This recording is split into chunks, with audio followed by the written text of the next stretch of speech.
The dim light of the morning filtered through the high windows of the courtroom, golden rays softly sweeping over the cold marble floor. The courtroom was filled with stillness, broken only by the sound of shoes clicking against the stone and the rustling of papers being flipped through by lawyers, clerks, and police officers.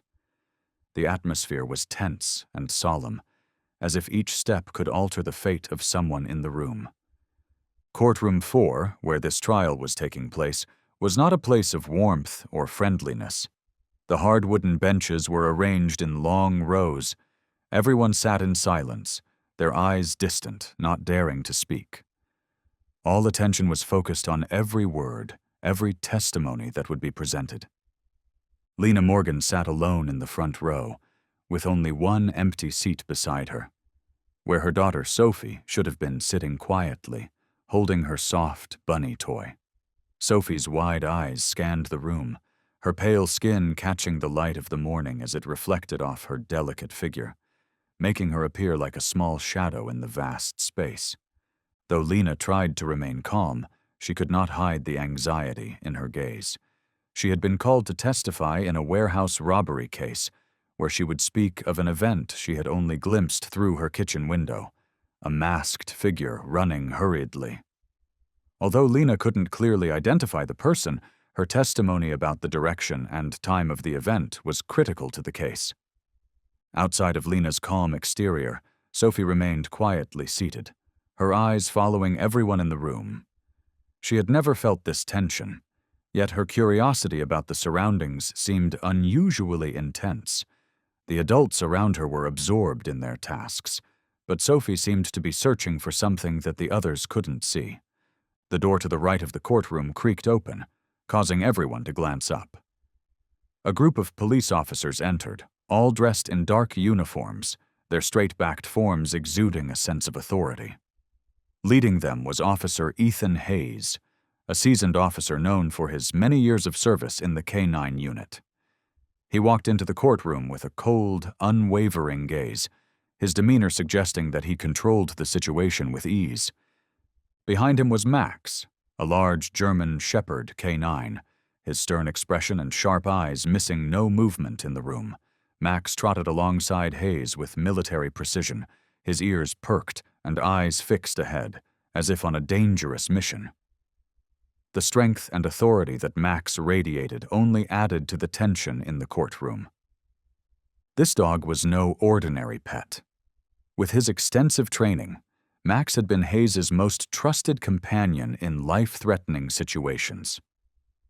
In this courtroom, Max seemed to carry a larger mission, ready to protect and prove his unwavering loyalty to his handler. Lena glanced over at Sophie, worried that the heavy atmosphere in the room might affect her. But Sophie remained still, her eyes locked on Max, as if the German Shepherd was holding something immensely important. Each time Sophie's gaze fell on Max, a strange sensation filled the room, as if an inexplicable connection existed between the little girl and the dog. Sophie, still unaware of the significance of what was about to unfold, kept her eyes fixed on Max, as if silently communicating with him. The entire room remained in silence, with all eyes now on the small child seated beside her mother. It seemed like a normal scene, yet the silence in the room signified a change that no one could foresee. And then, Sophie suddenly stood up, causing everyone in the room to turn their attention to her. She raised her hand and pointed directly at Officer Hayes. The courtroom fell silent, as if time itself had stopped. No one knew how to react as Sophie spoke, her clear, innocent voice breaking the tension. "Bad man." Sophie's words echoed through the room, piercing the heavy silence. From deep within her chest, it seemed that Sophie had no idea how her words had stunned everyone present. The expressions on their faces reflected surprise, but Sophie was unfazed, as if she didn't understand why everyone was looking at her, pointing at the police officer in uniform. The courtroom seemed to snap to attention after Sophie's declaration. Eyes turned to her, filled with curiosity and confusion. What was happening? How did this child know something that no one else could see?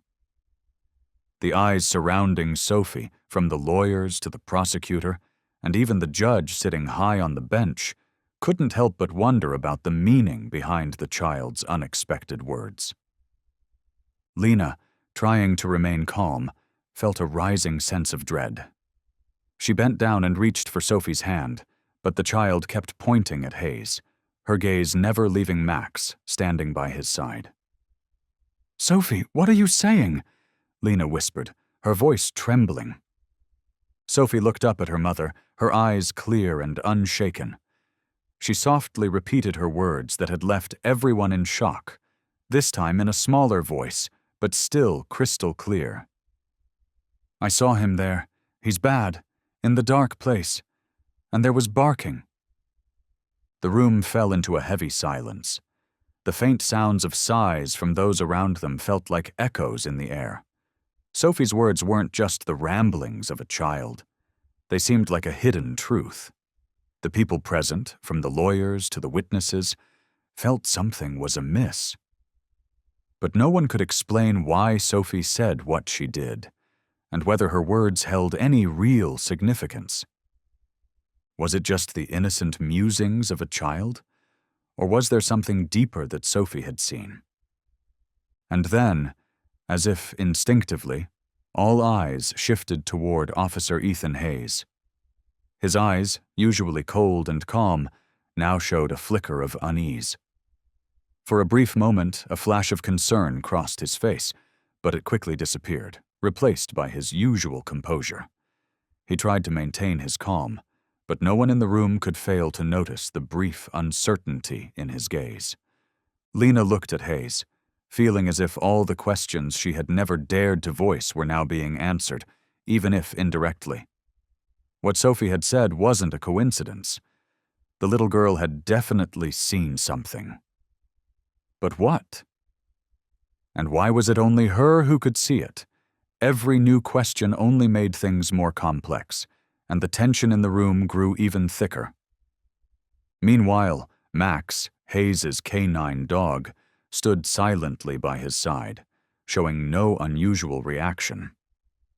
The dog stood tall, his sharp eyes scanning the room with a calm demeanor, as though nothing could disrupt his composed state.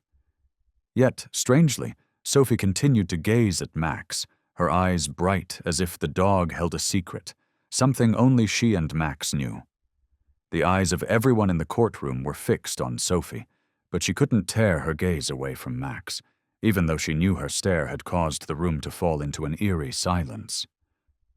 The strange tension in the courtroom was palpable. The witnesses and lawyers sitting near each other whispered and exchanged glances, trying to comprehend the meaning behind the little girl's words. Why would a child point out a man she had never met before? And why did Sophie insist that Hayes was the one who found her when she was kidnapped and locked in a storage room? These questions began to swirl in the minds of everyone present in the courtroom, and despite the doubt, no one dared to speak out and clarify the truth. Sophie's words couldn't be easily ignored, yet they were also too difficult to trust. How could a 3-year-old know such details? Could she be just imagining a story without fully understanding its significance? Lena, Sophie's mother, noticed the stares of the witnesses and the courtroom attendees turning toward her and Sophie, and she could feel the growing tension in the air. She tried to smile to reassure her daughter, but the anxiety in her heart felt like a fire, burning brighter by the second. "Sophie, can you sit still for a moment?" Lena whispered, her voice trembling. Yet Sophie remained, her gaze never leaving Max. The little girl didn't seem scared or worried. She simply felt that her small words had uncovered a truth that the adults couldn't see.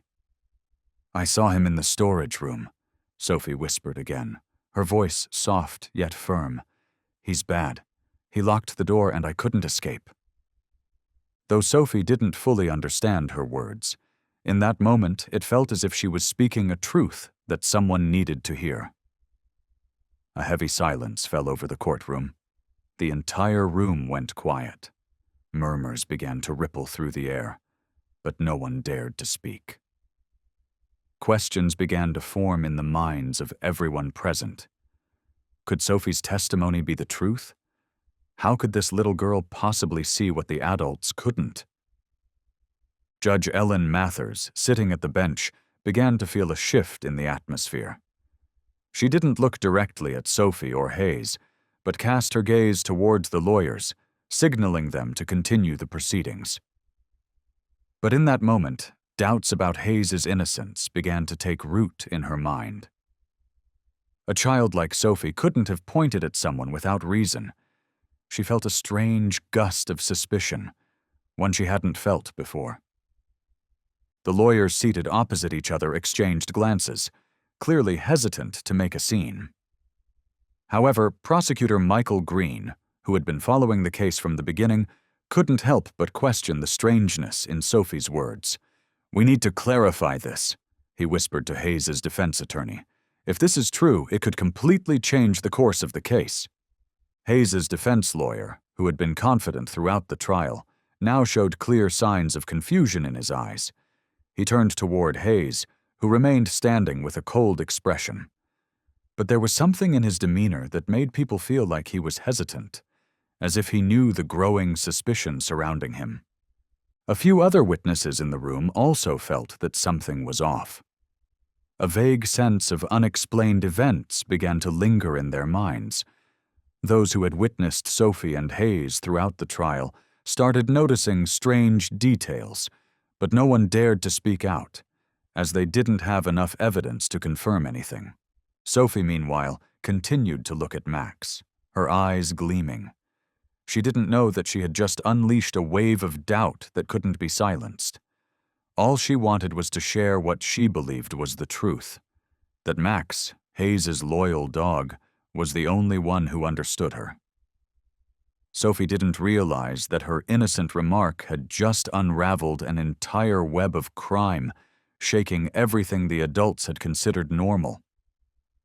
Detective Jonathan Clark sat in his office, holding a thick file, his expression grim. Each page seemed to present more questions than answers. He flipped through the reports of Officer Ethan Hayes, a man he had never paid much attention to before. Hayes was a veteran officer with years of service in the K-9 unit, but as Clark studied his files, something stood out, a distinct difference. The child abduction cases that Hayes had worked on always had one thing in common. He was the first to arrive at the scene. Each time, Hayes was praised for his quick detection and search abilities. But as Clark carefully examined each report, he noticed disturbing inconsistencies. The missing child reports were strangely vague. There were no clear signs of struggle, no warning of an intruder, just brief, incomplete reports. One report stated that a child had been found and was in good condition. However, witnesses claimed the child had visible bruises and appeared frightened. Yet Hayes' report made no mention of these signs. A question immediately arose in Clark's mind. Why was the report so lacking?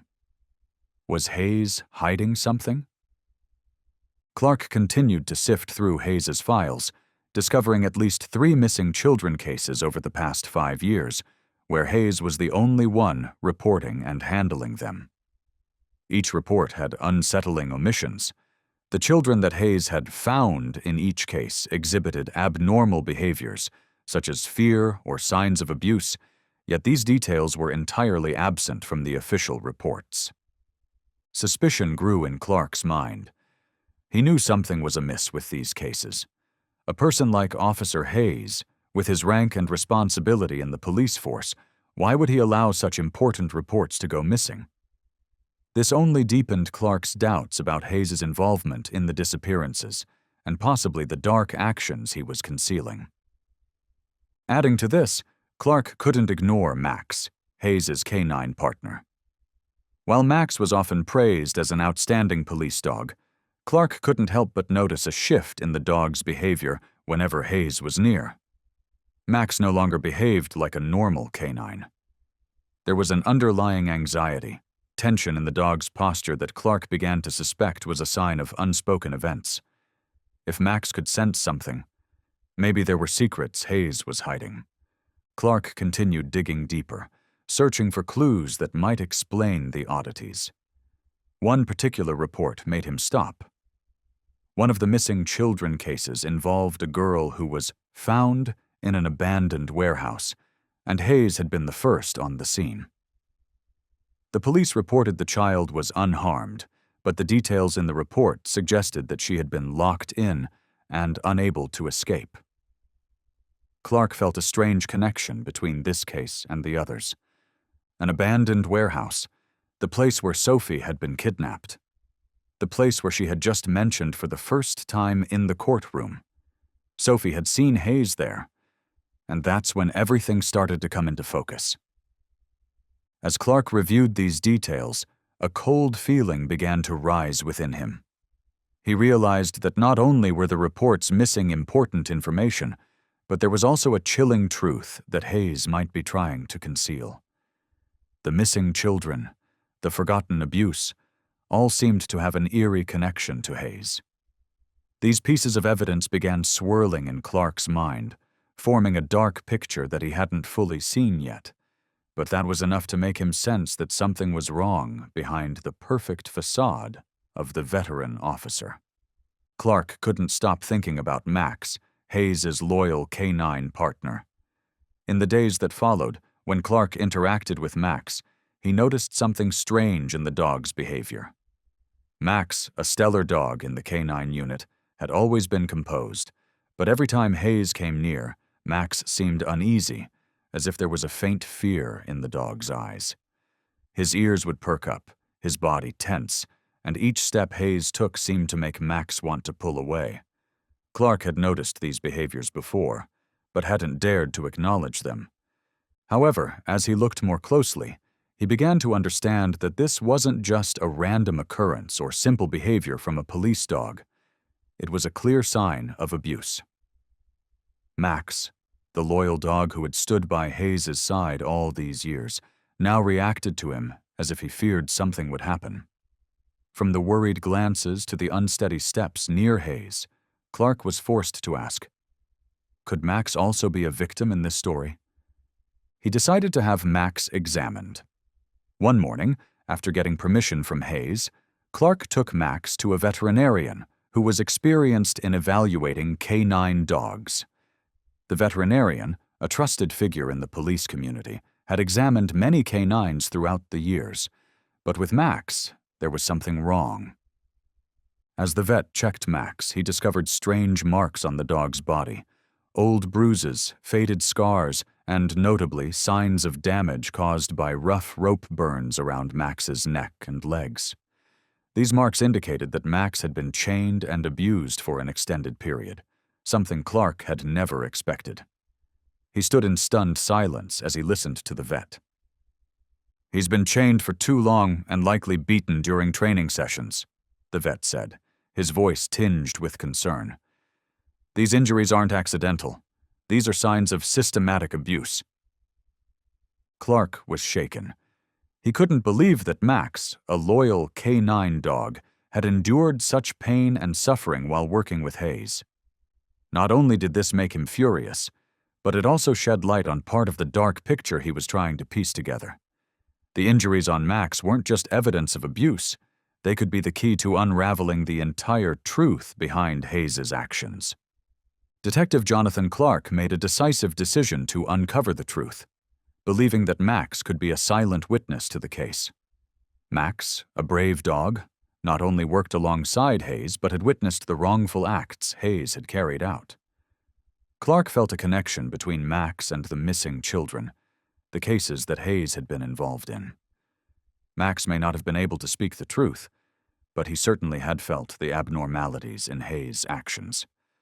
At this moment, Clark had found a crucial piece of evidence. Max's anxiety whenever Hayes approached was no accident. This dog knew something that he couldn't verbalize, and that realization led Clark to believe that Max wasn't just a regular canine dog, Max was the silent witness, the living proof of the wrongdoings Hayes had been hiding for years. The signs of abuse on Max's body, the abnormal behaviors displayed by the dog when near Hayes, everything seemed to be leading Clark into a labyrinth he had yet to solve. With each clue he uncovered, Clark felt the mounting instability of the case. Then, one night, after hours of intense work, Clark sat alone in his office, staring at his notes. A feeling of unease crept up inside him, as he couldn't stop thinking about Sophie and what she had said in the courtroom. Sophie's words, which had seemed so innocent and meaningless, now carried a weight that couldn't be denied. The girl hadn't simply pointed at Hayes. She spoke of a dark place, of barking, and of Max. The next day, when Clark met Sophie and Lena, he decided to challenge the girl's memory again. But this time, he wouldn't just ask simple questions. He would help Sophie unlock the buried memories in her mind. He believed that if he could extract the important details, they might provide answers to questions he had been unable to answer before. Sophie sat there, her large, bright eyes still fixed on him, clutching her soft, stuffed rabbit as though it was the only friend she could confide in. Lena sat next to her daughter, still worried, but offering quiet encouragement. Clark gently asked Sophie, "Can you remember any more details about where you were locked up?" Sophie looked at Clark, her gaze suddenly puzzled, as though she was hitting invisible walls inside her mind. "I remember," Sophie whispered. "I remember it was very dark. It smelled like metal, cold, and there was barking, Max's barking. But I don't remember who kidnapped me." Clark felt a lump form in his throat as he heard Sophie's words. He wasn't sure if this was a real memory or just fragments of what she had gone through. But one thing was certain. Max had been there, with Hayes, and what Sophie remembered couldn't be coincidence.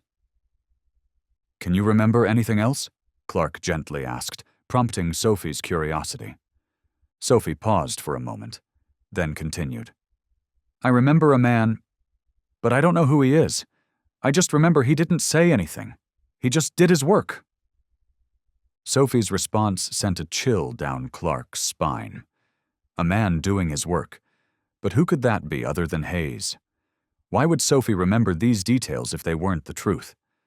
And if so, had Hayes kept her locked up in that warehouse? Clark began to look back at the old reports Hayes had submitted for the missing child cases, and one thing became clear. Hayes wasn't just casually involved in the search efforts. He had a closer connection to the missing children. Clark immediately returned to the investigation files. He started organizing the reports of the disappearances Hayes had been involved in.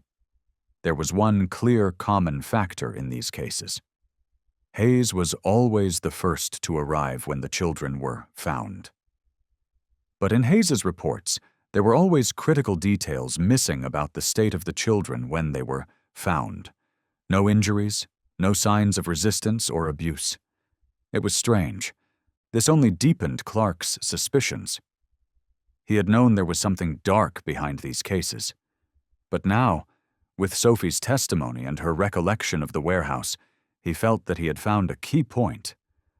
A cold, metal-smelling warehouse where Hayes had been, where he had hidden the children he couldn't face the truth about. With each detail restored from Sophie's memory, Clark felt his suspicions being further solidified. Max, Hayes's loyal canine dog, was the silent witness.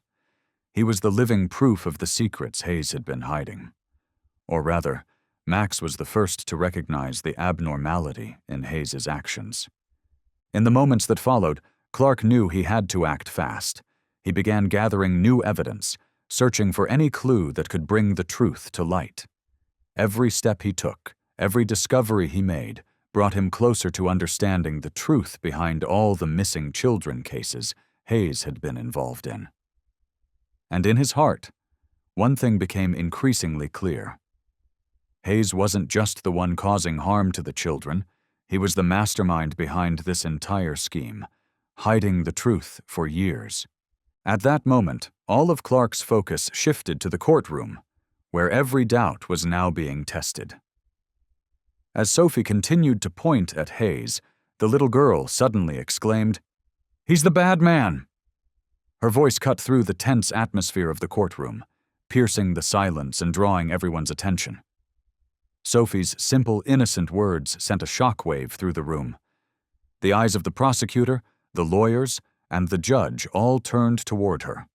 Her testimony, brief as it was, cast a heavy shadow of doubt on Hayes, making the already charged air in the courtroom even more suffocating and tense. Hayes, from his spot, did not change his expression. His gaze remained as cold as stone. But there was something in his demeanor that caught everyone's attention. As a seasoned officer, Hayes was usually composed, rarely showing any emotion. Yet, this time, no one could ignore the slight flicker of unease in his eyes as they met Sophie's. He tried to maintain his calm, but the anxiety creeping within him was becoming more apparent. Judge Ellen Mathers, observing from the bench, her face expressionless, could feel the wave of doubt growing within her. She turned toward the prosecutor, Michael Green, signaling for him to continue. But in that moment, she couldn't help but wonder, was Sophie just an innocent child, or did she know something the adults couldn't see? Sophie's pointing continued, unrelenting. "I saw him. He's the bad man. He locked me in," Sophie said, her words making the tension in the courtroom even heavier. Lena, Sophie's mother, stared wide-eyed, unable to believe what she was hearing. Did the little girl truly see something? Or was this just the imagination of a child? Yet, Sophie's words were too clear to be ignored, with no ambiguity in them. A heavy silence hung in the air as the room remained still, only the quiet rustling of paper from the lawyers breaking the stillness. An uneasy feeling spread across the room. Everyone began exchanging glances, but no one dared to speak. Though Sophie's words were clear, could they really trust the words of a 3-year-old? Hayes remained still, his arms crossed over his chest, his eyes locked on Sophie. His calm demeanor could mean many things, but it could also be a facade. Clark, standing off to the side, began to feel something deeply unusual. Someone like Hayes couldn't be innocent in this case. What was he doing here? And if Sophie's words were true, what really happened to the little girl in that storage unit? Time seemed to slow as another second ticked by, then another, the tension rising. Lena bent down, whispering to Sophie, but the little girl merely shook her head and added, "He was there, in the storage. He locked the door and wouldn't let me out." Her words hit like a sharp blow to the calm of the room. No one could ignore the certainty in her voice. Was this the truth? Prosecutor Michael Green stood up, taking a piece of paper from his desk and walking towards the judge. The atmosphere in the room thickened with tension. "We need a deeper investigation into the child's testimony," he said, his eyes fixed on the judge. "If Sophie's words are true, we are facing something very serious." Judge Mathers nodded, then looked at Hayes, her gaze sharper than ever. "Officer Hayes, do you have anything to say about this testimony?" All eyes in the room were now on Hayes. He could no longer maintain the calm he usually exhibited. The moments ahead would force him to face a truth that he could no longer deny. Contrary to the confident, cold demeanor he had always shown, the unease in Hayes's eyes was now impossible to overlook. Just for a moment, but it was enough to expose his growing anxiety. Hayes took a deep breath, his hands clenching into fists, before he lowered his head slightly. It seemed as if he was searching for a reasonable explanation, something to dismiss Sophie's accusations, but her words had cut deep into his calm. He couldn't deny his presence in the cases Sophie pointed out, nor could he refute the connection between her testimony and the evidence Clark was gathering. Everything in the courtroom seemed to come to a halt, Each second felt heavier, the silence suffocating. As Hayes remained motionless, something strange happened. Max, the canine dog who had been standing by Hayes all this time, suddenly turned his head, staring intently at Sophie. The look in Max's eyes was not just concern, it was determination. It was as if the dog understood everything that was unfolding and was ready to do something to protect the little girl. Max began to move. His steps were strong and sure, as if he had made a decision. At first, no one understood his actions, but as Hayes started to move closer to Sophie, Max, with a stern and determined expression, suddenly stood between Hayes and the little girl, his eyes fixed on the man in front of him. The atmosphere in the courtroom had grown more tense than ever. Max, without barking or growling, stood still, his presence radiating courage and turning the entire room heavy with anticipation.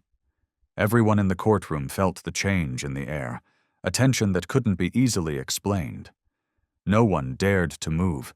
Everyone just stood frozen, unsure of what Max would do next. Sophie, still seated, had her gaze fixed on Max. The little girl, unaware that the dog was standing guard over her, did not feel afraid or confused. In her heart, Max was a trusted friend. She knew he would always protect her no matter what happened. Hayes stopped. He looked at Max, his eyes showing a hint of worry, but no sign of fear. Hayes had grown accustomed to Max's loyalty and strength, but today he could not deny that the dog's presence had shifted. Max was no longer just a canine dog that Hayes controlled. Now he stood between Hayes and Sophie, like a shield, a symbol of unconditional loyalty that no one could ignore. Judge Ellen Mathers, watching the scene unfold from her position, began to feel the tension more acutely. She had witnessed tense situations in her courtroom before, but never one this heavy. Max wasn't just an ordinary canine. He was a silent witness to the irregularities surrounding Hayes. Lena, sitting next to Sophie, felt her own anxiety rising. She had never seen Sophie act like this before. Every time Max came closer, Sophie would remain still, her eyes locked on the dog as if there was some special understanding between them. Lena began to realize that her daughter wasn't just fixated on Hayes' presence. It seemed like Sophie knew something Lena couldn't comprehend. Max stood firm, unmoving, his eyes locked on Hayes. Though no sounds came from him, the protection Max displayed was clear. His movements, his posture, all indicated that the dog wasn't just guarding Sophie, but also signaling a critical shift in the unfolding story that everyone in the courtroom couldn't ignore. Clark, standing at the back of the room, saw the scene and realized that this might be the turning point he'd been waiting for. He watched Max, then Hayes, keeping his eyes fixed on both the man and the dog. Max could be the living evidence, and with the protective stance Max had taken toward Sophie here in the courtroom, the dog had made it abundantly clear his loyalty and bravery. Clark knew this wasn't just a coincidence. Max knew something Hayes was trying to hide, and now the dog was starting to speak the truth without words. Max remained standing in the middle of the courtroom, acting as a barrier between Sophie and Hayes. But what was surprising was that Max was not just any ordinary guard dog. He had become a living witness, a creature capable of sensing things others could not see. While Hayes stood motionless, his eyes betraying a subtle unease, for the first time during this trial, Hayes appeared to be losing his composure. The usual calm, collected demeanor was slipping. He glanced at Max, then Sophie, but there was no longer any confidence in his gaze. Max continued to track Hayes' every move, his eyes never leaving him. His body was tense, like a taut string, ready to react to the slightest wrong move from Hayes. Max had always been a reliable canine dog, never showing emotion or anxiety. But today, something had changed. Max could no longer conceal the fear. Clark could feel it, and it reminded him of the animals that had been abused. those that had lived through dark and painful experiences. Max was reacting on instinct. He sensed something deeply wrong, and it was connected to Hayes. Lena, sitting next to Sophie, could feel the rising tension in the room. Sophie remained silent, but Lena could sense the tension growing around them. Sophie wasn't scared, her eyes still glued to Max as if the dog was sending her a protective signal. Lena saw this, and in that moment she realized that Sophie and Max shared something more than just a typical pet owner relationship. They seemed to have a special understanding, a silent communication that only those truly bonded could feel. Clark moved closer, his gaze fixed on Max. He recalled his previous interactions with the dog, how Max had always exhibited professionalism and calm. But today, with the shift in the dog's behavior, Clark started to believe that Max could hold the key to unlocking the major questions he'd yet to answer. The feeling in him was becoming clearer. Max wasn't just a smart police dog. He had seen and felt something that the adults couldn't understand. With everything happening in the courtroom, Clark couldn't help but think that Max was a silent witness to Hayes' wrongdoings. Max didn't need words, didn't need direct evidence. His actions alone had sent a powerful message. Hayes was hiding the truth about what had happened to those children, and Max had seen it. Questions swirled in Clark's mind. Could Max be the invisible witness in this case? Could the dog have witnessed something Hayes couldn't escape? These questions twisted in his mind. But one thing was clear. Hayes wasn't just an ordinary police officer. He was an abuser of power, a man behind missing children and abuse that no one could have suspected. From Hayes' side, he remained still, but the unease rising inside him was impossible to conceal. His calm, once a thin veneer of control, was cracking. Max wasn't just a dog. He was a living witness, a silent guardian of the truth. And now, that dog was pointing out that things weren't as they appeared. Sophie, still sitting quietly, suddenly spoke.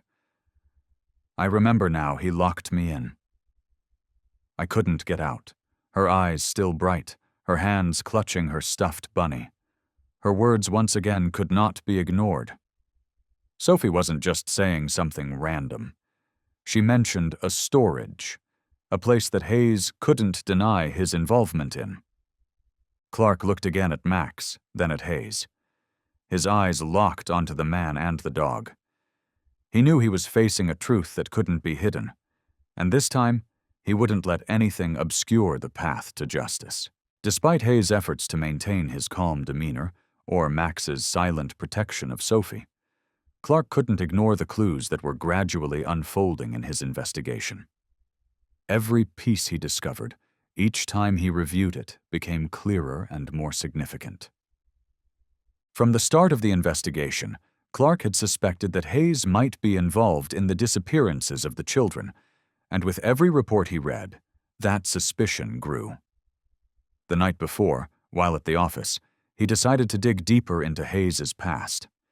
He began to review the cases Hayes had worked on, searching for inconsistencies, any documents that might have been overlooked or intentionally hidden. Clark opened a thick file on his desk, his fingertips brushing over the aged papers, some of which had yellowed with time. These were old reports of missing children, cases that Hayes had been involved in. He was taken aback when he discovered something suspicious. In every one of these reports, Hayes was the first to arrive when the children were found. Yet there was a glaring lack of detail in his descriptions. Important details were omitted, like the actual condition of the children when they were found. This made Clark stop. A feeling that something was wrong started to rise in him. He continued flipping through the reports, searching for more clues. One case made him pause longer. It was an incident that happened 3 years ago, when an 8-year-old girl named Mia went missing. Hayes was the first to report finding her in an abandoned warehouse, but the details about the scene were vague. Hayes' report claimed Mia was lost, with no significant signs of harm, but when Clark checked another record, It revealed that the girl showed signs of being assaulted, with light bruising on her body. What was strange was that Hayes's report overlooked all these signs. It seemed like he had intentionally blurred these marks, offering no explanation as to why Mia had bruises. Hayes's reports always lacked important details. These omissions couldn't be a coincidence. Clark began to suspect that Hayes wasn't just an ordinary police officer. He might be hiding something dark. He kept turning the old pages, each report adding to his growing suspicion. Hayes was always the first to find the missing children, but in each case, the reports lacked crucial details about the victim's condition. And what worried Clark even more was that in all of Hayes's reports, there were common signs.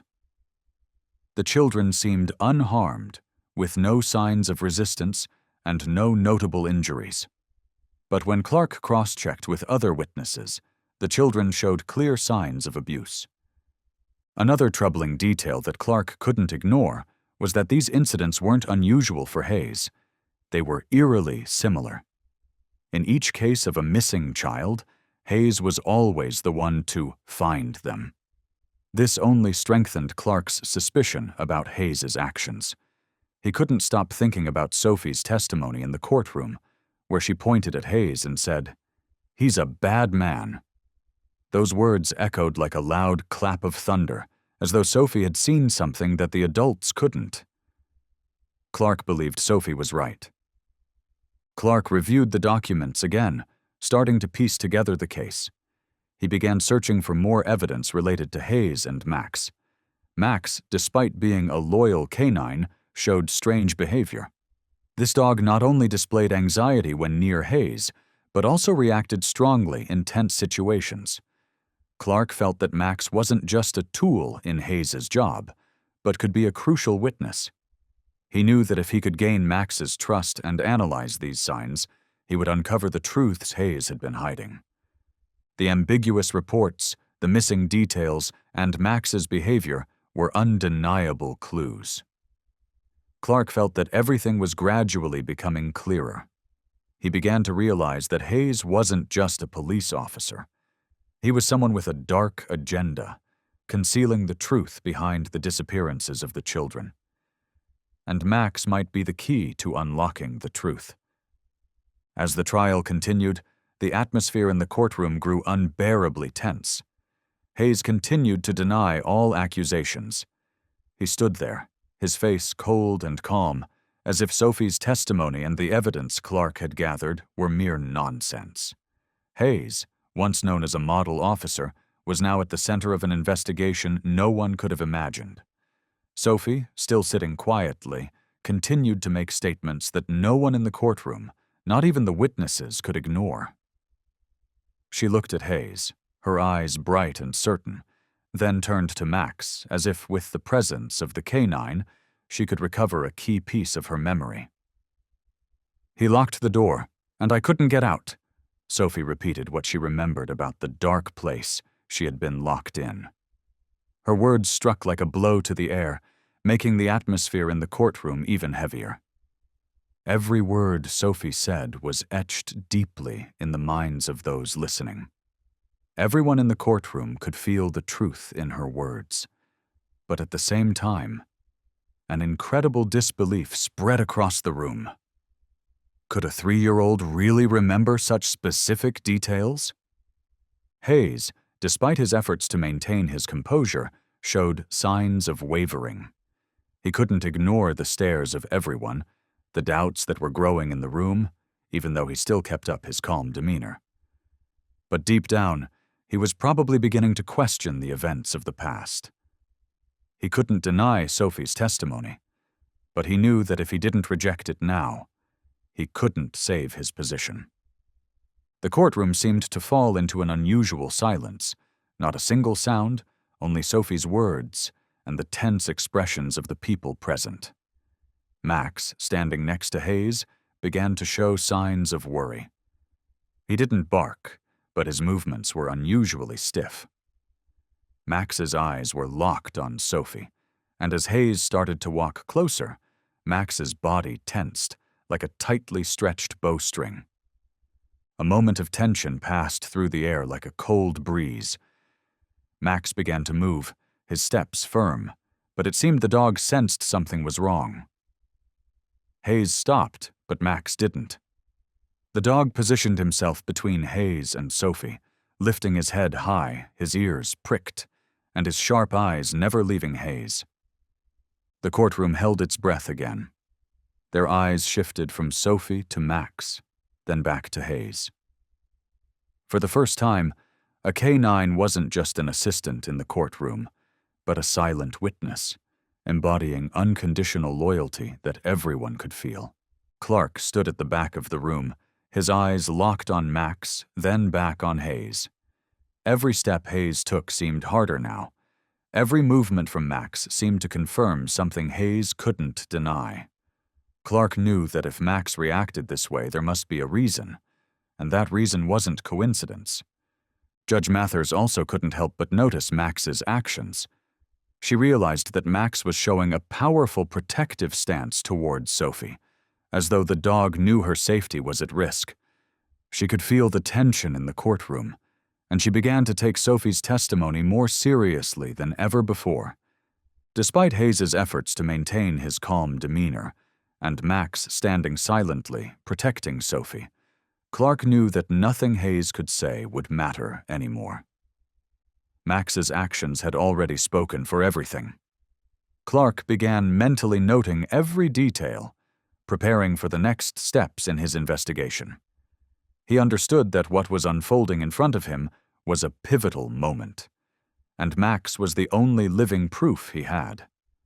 Max, with his sharp eyes and tense body, stood firm between Hayes and Sophie. This time, however, the dog wasn't just standing guard. The tension in Max's body grew more palpable. Suddenly, a low growl, powerful yet controlled, rumbled from his throat, making everyone in the courtroom jump. The sound from Max seemed like an undeniable signal of the instability in the relationship between the dog and his owner. Standing opposite Max, Hayes could clearly sense the shift in the dog's attitude.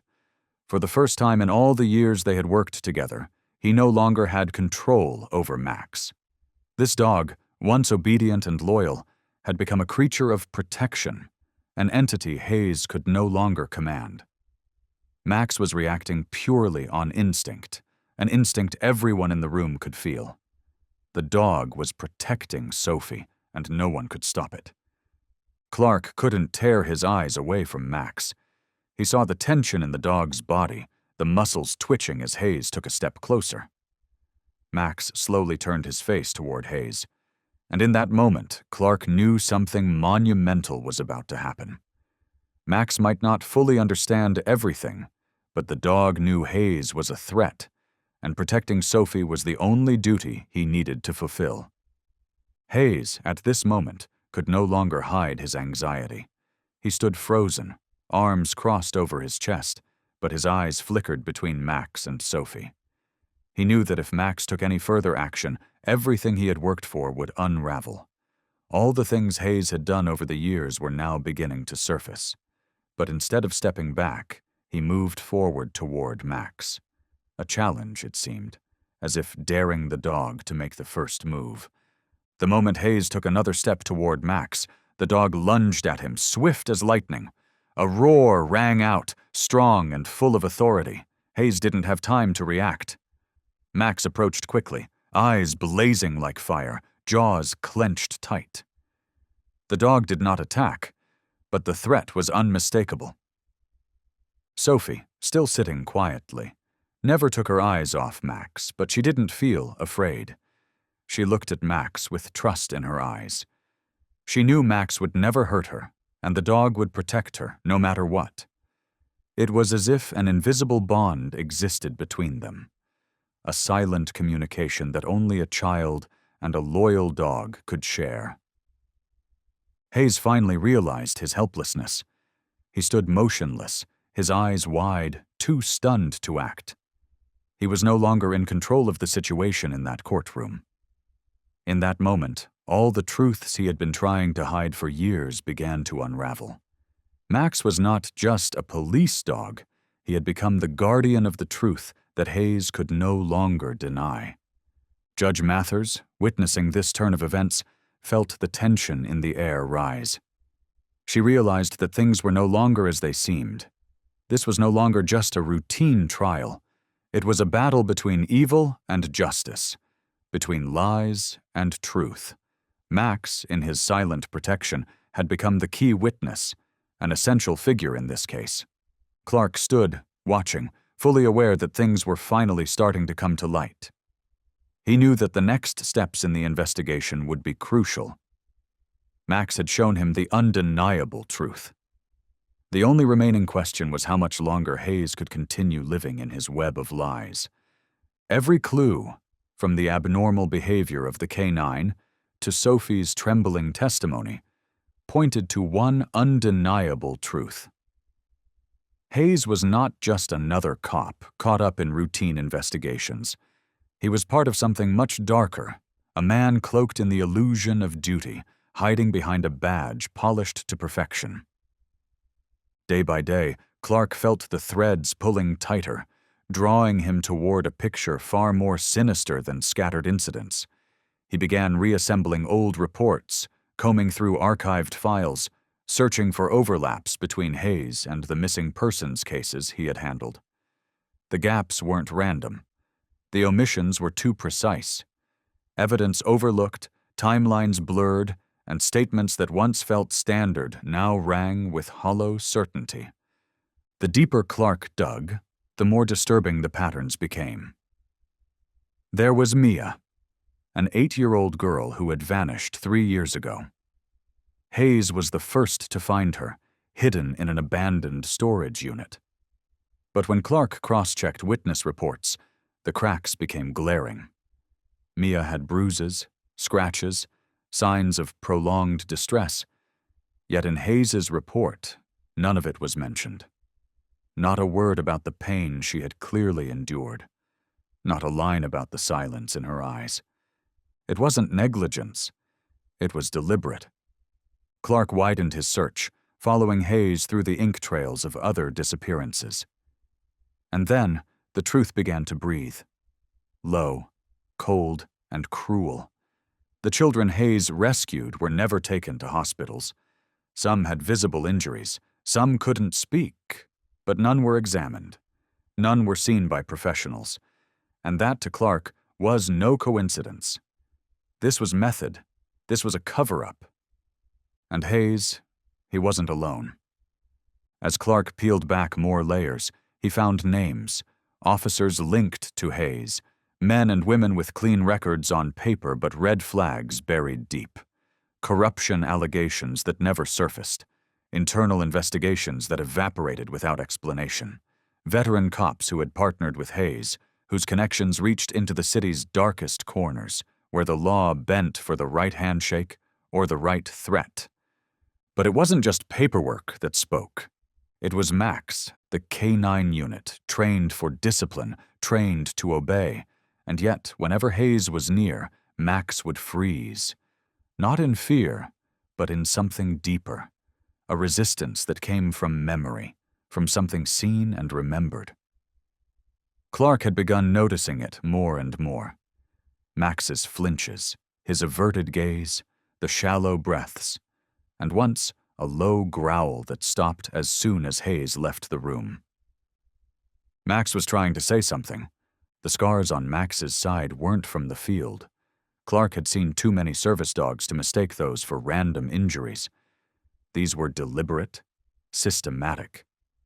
Clark began to believe the impossible, that Max had been a silent witness to something no human had dared speak aloud. And as he traced the connections, one realization came with chilling clarity. These cases, these missing children, they weren't isolated tragedies. They were pieces of a calculated chain. Each disappearance, each rescue by Hayes, formed a trail of manipulation, a network where victims weren't just harmed, they were erased, rewritten, folded into stories that never got told. And standing in the middle of it all was a man trusted by the system. But now Clark had something Hayes didn't expect: a dog. A living, breathing testament. And Max, in his silence, held a truth no lie could suppress. Clark realized he could no longer let Hayes hide behind his lies. The truth was ready to come to light, and Max was the silent witness that could help reveal everything. What Clark had uncovered was now undeniable. Hayes was not just a police officer, but part of a criminal network. And he would have to answer for what he had done. The truth could no longer be buried, and every step Clark took now was aimed at exposing the man behind the mask. The next morning, Clark walked into his office. Stacks of case files covered his desk.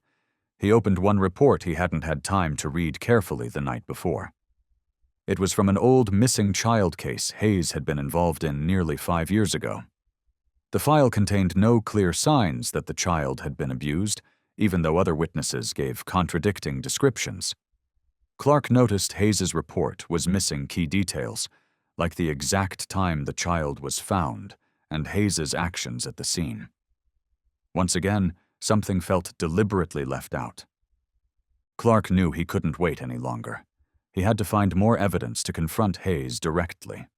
He met with other investigators in the department and asked them to help gather records. The inconsistencies in Hayes's reports couldn't be ignored, but Clark also understood that only solid, irrefutable evidence could bring Hayes out from the shadows. 1 week later, Clark received a crucial update. Surveillance footage from an abandoned area near the scene of one of the missing person cases had been recovered. The short video not only showed Hayes acting suspiciously, but also clearly revealed his connection to a criminal network in the city. In the footage, Hayes appeared alongside a man he had been seen with in previous cases. Clark suspected this man was also part of the criminal operation.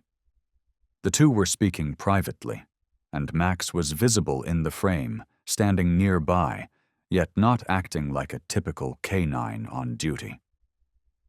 This footage became the clue Clark could no longer overlook. It not only confirmed Hayes's involvement with a criminal group, but also showed he had been using his job to conceal illegal activities. Clark felt a rising anger in his chest. He couldn't let Hayes continue to operate in the dark, and he wouldn't stop until the truth was fully exposed. Clark continued to chase other leads, determined to build the clearest case yet of Hayes's involvement. He requested that other investigators re-examine reports from missing child cases Hayes had worked on. New pieces of evidence began to surface: vague write-ups, lack of detail from witnesses, and traces of tampering in investigations. Everything pointed to Hayes being driven further into a dark corner he could no longer escape. Throughout the investigation, Max continued to show strange behavior every time Hayes was near. The dog didn't just react. He showed deep distress. Whenever Hayes appeared, Max showed signs that couldn't be explained: tension in his body, anxious eyes, unease that went beyond training. These actions, though wordless, became evidence Clark couldn't ignore. Max clearly sensed something about Hayes, and his reactions were part of the silent testimony Clark had been searching for. Meanwhile, Clark continued gathering information from other sources and discovered Hayes had worked with a transnational crime group, one he had ties to through previous cases. One of the survivors from a past disappearance began to speak out. She was just 7 years old at the time and had escaped from a warehouse where she had been kept locked up and forced to witness Hayes's actions. She described Hayes as the only person present when she was rescued. This only strengthened the suspicion that Hayes had done far more than simply fail his duty. He had helped orchestrate the crimes themselves. Clark knew he was on the verge of the truth. The evidence was no longer scattered or uncertain. It was forming a clear and irrefutable picture. Just one more step, and Hayes would finally be forced to face the crimes he had long buried. But Clark also understood that confronting someone like Hayes would never be simple. People like him knew how to manipulate the truth, how to protect themselves behind walls of silence and power. Still, Clark couldn't back down now, because Max, quiet, watchful Max, was the key to unlocking everything. When the final pieces were gathered, when every buried report had been unearthed and every lie dismantled, Clark brought it all forward. Hayes was arrested inside the courtroom, and in that moment, it wasn't just a legal victory. It was a triumph of loyalty. Max, the canine who once stood silent beside Hayes, had helped expose the truth he had tried so hard to hide. But even as the trial came to a close, Sophie and Max were still left to face the echoes of what had happened. Sophie, only 3 years old, had walked through a darkness no child should ever know. The memories of her abduction, the fear, the nights without answers, all remained etched in her mind. But when Hayes was taken away and the truth of his actions was revealed, Sophie no longer had to live in fear. Max had saved her. And his loyalty wasn't just protection, it was redemption. Months passed, and when the dust finally settled, Sophie and Max began a new life. Lena, Sophie's mother, chose to move somewhere far from the memories, far from the weight of what they had endured. They found a quiet home on the outskirts of town, away from sirens and noise. There, only the wind and sunlight kept them company, and it was all Sophie needed. Each morning, Sophie played with Max in the garden.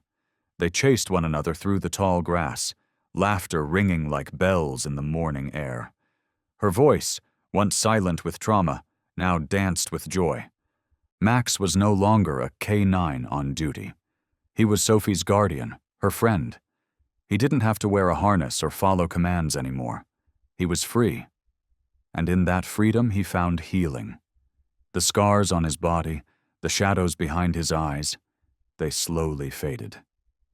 He no longer lived under Hayes's control. He was no longer defined by fear. In the quiet closing scene, Sophie stood at the window, watching the late sun fall across the yard. Max lay peacefully beneath a tree, his fur glowing in the golden light. Sophie jumped down and ran to him. She knelt, gently resting her hand on his back, a gesture of thanks, a promise that she would never feel alone again. Max lifted his head. His eyes met hers. He didn't move, didn't bark, but his gaze held something deeper than words, a quiet comfort, unwavering and eternal. "Sophie," Lena called softly from inside. "Come here, sweetheart." Sophie smiled, turned toward the house, and waved at Max before stepping away. As she passed him, she reached out once more, resting her hand on his head. "Thank you, Max, for staying." Max didn't respond. He didn't need to. He lay still, content, surrounded by the peace he had helped create. Each day now passed gently. The nightmares were gone. The fear was gone. And Max, loyal, silent Max, had fulfilled his purpose. He had saved a child, and in doing so brought light back into her life. From the window, Lena stood watching them. Her heart overflowed with quiet gratitude. She knew now that her life, and Sophie's, had returned to a path of hope. The darkness hadn't disappeared completely, but the unconditional love and protection Max had given them had carried them through it. A soft smile touched her lips. Because even when the past was too heavy to forget, they had found light ahead. The story of Sophie and Max wasn't just a personal journey. It sounded a quiet alarm for something larger. The failings within a system meant to protect both children and animals. After Hayes was sentenced for his crimes, a new wave of questions emerged. People began to ask how K9 units were monitored and who was truly looking out for the animals in service. Michael Green, the prosecutor who had stood firmly throughout the trial, took up the cause. He began to call for serious reforms in how K9 units were managed across the country. Following the verdict, he partnered with animal rights advocates, child protection agencies, and government officials to launch a bold new initiative, one that would protect both the voiceless and the vulnerable. It was called the Sophie Max program. The program focused on improving oversight of canine police units. It introduced ethical screening and behavioral assessments for all handlers. It ensured that those working with service animals received proper training to identify and respond to signs of abuse. No more unchecked control. No more quiet suffering like what Max had endured. Clark was one of the first to join. After witnessing firsthand what Max had suffered under Hayes's command, he knew change was not only necessary, it was long overdue. He began working closely with animal welfare organizations, veterinarians, and behavioral specialists to develop new, humane training models for working dogs. The initiative also included close monitoring of all reports filed by canine officers, ensuring that every document related to detection, care, or protection of animals had to be transparent and subject to independent review. Any misconduct by police officers could now be flagged and dealt with immediately without being shielded by systems that once prioritized personal immunity over accountability. Meanwhile, Lena and Sophie received overwhelming support from the community after Hayes's conviction. They were given proper protection and access to trauma counseling, helping Sophie work through the haunting memories of her past. Though just a child, Sophie had played a vital role in uncovering the truth, and her story, along with Max's unwavering loyalty, inspired millions with a message of courage and unconditional love. Max, after being rescued from Hayes's control, began a new life in peace, alongside Sophie. No longer subjected to brutal training sessions or dangerous operations, Max became a symbol of loyalty and endurance, a trusted friend Sophie could rely on in any situation. The Sophie Max initiative quickly gained momentum, endorsed by law enforcement agencies and animal welfare organizations across the country. Several cities and police departments began adopting the program as a new standard for canine training and supervision. Clark, once just an investigator, became one of the most passionate advocates for animal welfare and child protection reforms. As news of the initiative spread, members of the public responded with heartfelt support. Media outlets ran features on Sophie and Max's journey, and images of the little girl hand in paw with her dog became symbols of justice and loyalty. They had not only exposed a hidden crime, but had also sparked a broader movement to protect vulnerable lives. Their story reminded thousands that heroes don't always wear uniforms or possess great power. Sometimes, a hero is a child holding the fur of a dog. Sometimes, it is a creature that listens, protects, and stays, even in silence. Despite the sudden wave of attention, life for Sophie and Max moved on, now free from fear and shadow. They left the city behind, settling into a small home in a peaceful suburb, far from the ghosts of the past. Lena had taken her daughter and Max to a place where memories no longer whispered through every hallway, a place where old scars could finally rest. Each morning, as sunlight crept through the windows, Sophie and Max would run out into the yard. Max was no longer the rigid canine trained for obedience. He was now a friend, a gentle presence by Sophie's side during moments of quiet happiness. She loved to chase him across the grass, her tiny feet kicking up joy as Max ran beside her, tail wagging, spirit light. Their laughter and movement filled the air with a music that only they could hear. One day, as Sophie sat under a tree sketching pictures, Max lay beside her, his eyes never drifting far from her face. Whenever she looked up, Max was already watching, as if standing guard over the world she was rebuilding. In his company, Sophie never felt alone. The fear that once shadowed her young life had vanished, replaced with safety she could feel in her bones. And the wounds inside her began to heal, not with time or medicine, but with the quiet gift of friendship. Lena, too, started to rediscover peace. She and Sophie would walk together in the park, and whenever they saw other dogs, Sophie would greet them with a smile. though her gaze always returned to Max. His loyalty had taught her something profound about love and protection. Max wasn't just the dog who saved her. He was a constant, a companion who would walk every next step of her journey. With Max's support, Sophie grew stronger each day. She no longer feared the dark, no longer woke up trembling. Max had helped her reclaim her joy, her confidence, and a sense of safety no one else could give. One afternoon, Sophie and Max sat together on the porch steps, looking out at the open sky. Sophie leaned in gently and whispered, "I'm not scared anymore, Max. Thank you for staying with me." Her voice was filled with warmth and gratitude. Max raised his head, eyes glowing softly in the amber dusk. He said nothing, but he didn't need to. His presence spoke louder than any words. As night fell, Max curled up beside Sophie, the faithful guardian who never left her side. The past had faded. The fear had lifted. In its place stood a new beginning, one built on trust, on healing, and on the quiet bond between a girl and her dog. Their life had begun again, filled with hope and peace, where love and loyalty weren't just words, but the truth they had lived together.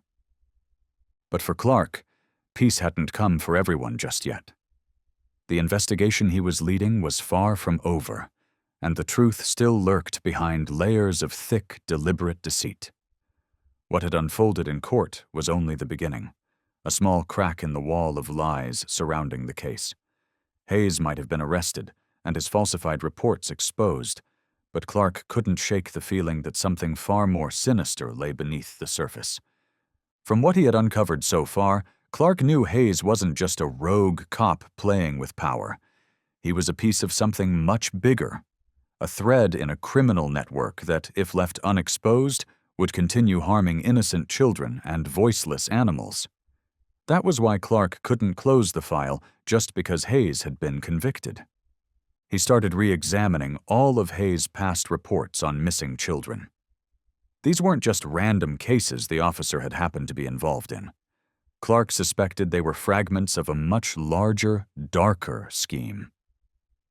Not only did Hayes have links to the missing children, but Clark began to believe the man had used his badge as a shield to conceal criminal acts. As Clark dug deeper, the puzzle began to shift. When he interviewed Hayes' former colleagues on the force, things got murkier. A few officers displayed questionable behavior. The way they closed ranks around Hayes, the same vague, templated language in their old case reports, it all reeked of complicity. Suddenly, it wasn't just about one bad cop. It looked more like an organized web inside the department, and Hayes, it seemed, wasn't acting alone. Driven by instinct and haunted by the faces of those missing kids, Clark expanded the scope of the investigation. He pulled old case files, combed through every missing child report Hayes had ever touched, and compared them to those involving other officers in the same unit. Patterns emerged. There were found children whose files described no signs of abuse, yet Clark tracked down witnesses who remembered clearly. Those kids were terrified. Something had happened. Something the official reports scrubbed clean. He dove deeper. Clark gathered every scrap of documentation he could from unresolved cases, especially ones where Hayes was first on the scene. He pored over vague reports, searching for inconsistencies, for silences that spoke louder than words. One case stood out. Liam, a 6-year-old boy who vanished 3 years ago and was found by Hayes, unconscious but alive. The official report was clean. Too clean. No injuries, no trauma, just a tired boy lost in the woods. But eyewitnesses told a different story. They remembered bruises. They remembered Liam screaming when strangers approached. Yet none of that was in Hayes' report. And the deeper Clark dug, the more he realized. This wasn't oversight. It was omission. Intentional. The picture forming in Clark's mind was more disturbing than anything he had imagined. He couldn't walk away now. He began assembling a team of trusted investigators, people who hadn't been part of the department's tainted history, to help him follow the evidence wherever it led. And what it uncovered was no longer just about missing children. It was about power, control, silence. And then there was Max, Hayes' canine partner. At first glance, Max seemed unremarkable, another German shepherd trained for police duty. But Clark couldn't ignore what he saw in the dog's behavior. Max had been with Hayes for years, and now, separated from his handler for the first time, the dog was unraveling. He didn't bark. He didn't whine. But his body held a tension Clark couldn't unsee. Max stared at Hayes with a mixture of dread and loyalty. And when Clark tried to approach him, the dog flinched. Something wasn't right. Clark took Max for a routine health check, or so he told the department. But what he needed was more than routine. He brought in a veterinarian, someone experienced in assessing trauma in animals, especially working dogs. The examination was slow, careful, quiet. Max didn't resist, but his silence spoke volumes. When the vet gently tilted Max's head to examine his neck, Clark saw it. Scars. Faint, nearly healed but unmistakable. Bruises hidden under thick fur. Lines that spoke of restraint, pressure, signs of a collar that had been pulled too tight for too long. The area around Max's neck looked like it had once been bound. Not for training, for control, or punishment. Max didn't fight the exam, but his trembling, his instinct to retreat, it all painted a picture that shook Clark to his core. This dog had lived in fear. And now, Clark realized, Max might be the only living witness left, the only one who had seen everything but couldn't speak. Still, Max carried the truth, in his scars, in his eyes, and Clark wasn't going to stop until someone listened. These scars weren't caused by an accident, the veterinarian said, voice low and grave. It looks like Max has endured long-term abuse. He's been chained for extended periods. And what concerns me most, there are clear signs of psychological trauma. Clark stood silent, stunned. His eyes fell on Max, the German shepherd once hailed as strong and fearless, now sitting quietly, gaze heavy and distant, as if the strength to resist had been drained from his body. There was something unspeakably sad in the way Max moved. Each step carried hesitation. Each breath seemed bound in invisible chains. This wasn't just a dog trained for obedience. This was a creature who had been broken, stripped of the right to flinch, to resist, to simply be. But the vet's next words struck even deeper. This dog wasn't just physically abused. He's been mentally conditioned. What we're seeing here isn't just trauma, it's programming. Max isn't free. He's been turned into something obedient by force, not by trust. Clark's gut twisted. Max wasn't just a dog. He was a silent witness, a soul imprisoned behind those amber eyes. Max couldn't speak, but his body told a story that words never could. And Clark, listening now not with ears but with intuition, understood the weight of that truth. This dog had seen everything. Max might be the only one who truly knew what happened between Hayes and the missing children. And Clark realized this wasn't just about justice anymore. It was about giving voice to the voiceless. Max wasn't property, he was evidence. Clark made a decision. Max would become part of the investigation. Not just a retired canine, but the living thread that might unravel years of buried crimes. Every twitch, every flinch, every glance from Max would be treated as a clue. His pain was a compass, and Clark was ready to follow it. But while Clark continued pulling at threads in the dark, another battle was quietly unfolding, one inside the fragile heart of Sophie. The little girl had begun adjusting to a life where peace was possible, where sunlight came through windows instead of locked doors. But the scars on her mind ran deep, and no warm meal or clean bed could erase the past. Max had protected her, but the memories still lingered, like smoke from a fire long extinguished. With the help of gentle therapists, Sophie began opening up. At first it came in fragments, blurred images, muffled sounds, but over time, the fog started to lift. Her memories came in waves, sometimes crashing, sometimes soft. And always, Max was there, sitting beside her like a silent guardian, his eyes steady, his presence grounding her when the world tilted sideways. One afternoon, Sophie sat with a pen in hand, paper blank before her. The therapist asked her to draw what she remembered. She couldn't. Instead, she looked to Max, who rested by her feet like a statue of loyalty. She whispered, not to the adults in the room, but almost as if to Max himself. "It was dark," she said, voice barely audible. "I remember barking, Max's barking, but I don't remember the face of the man who took me."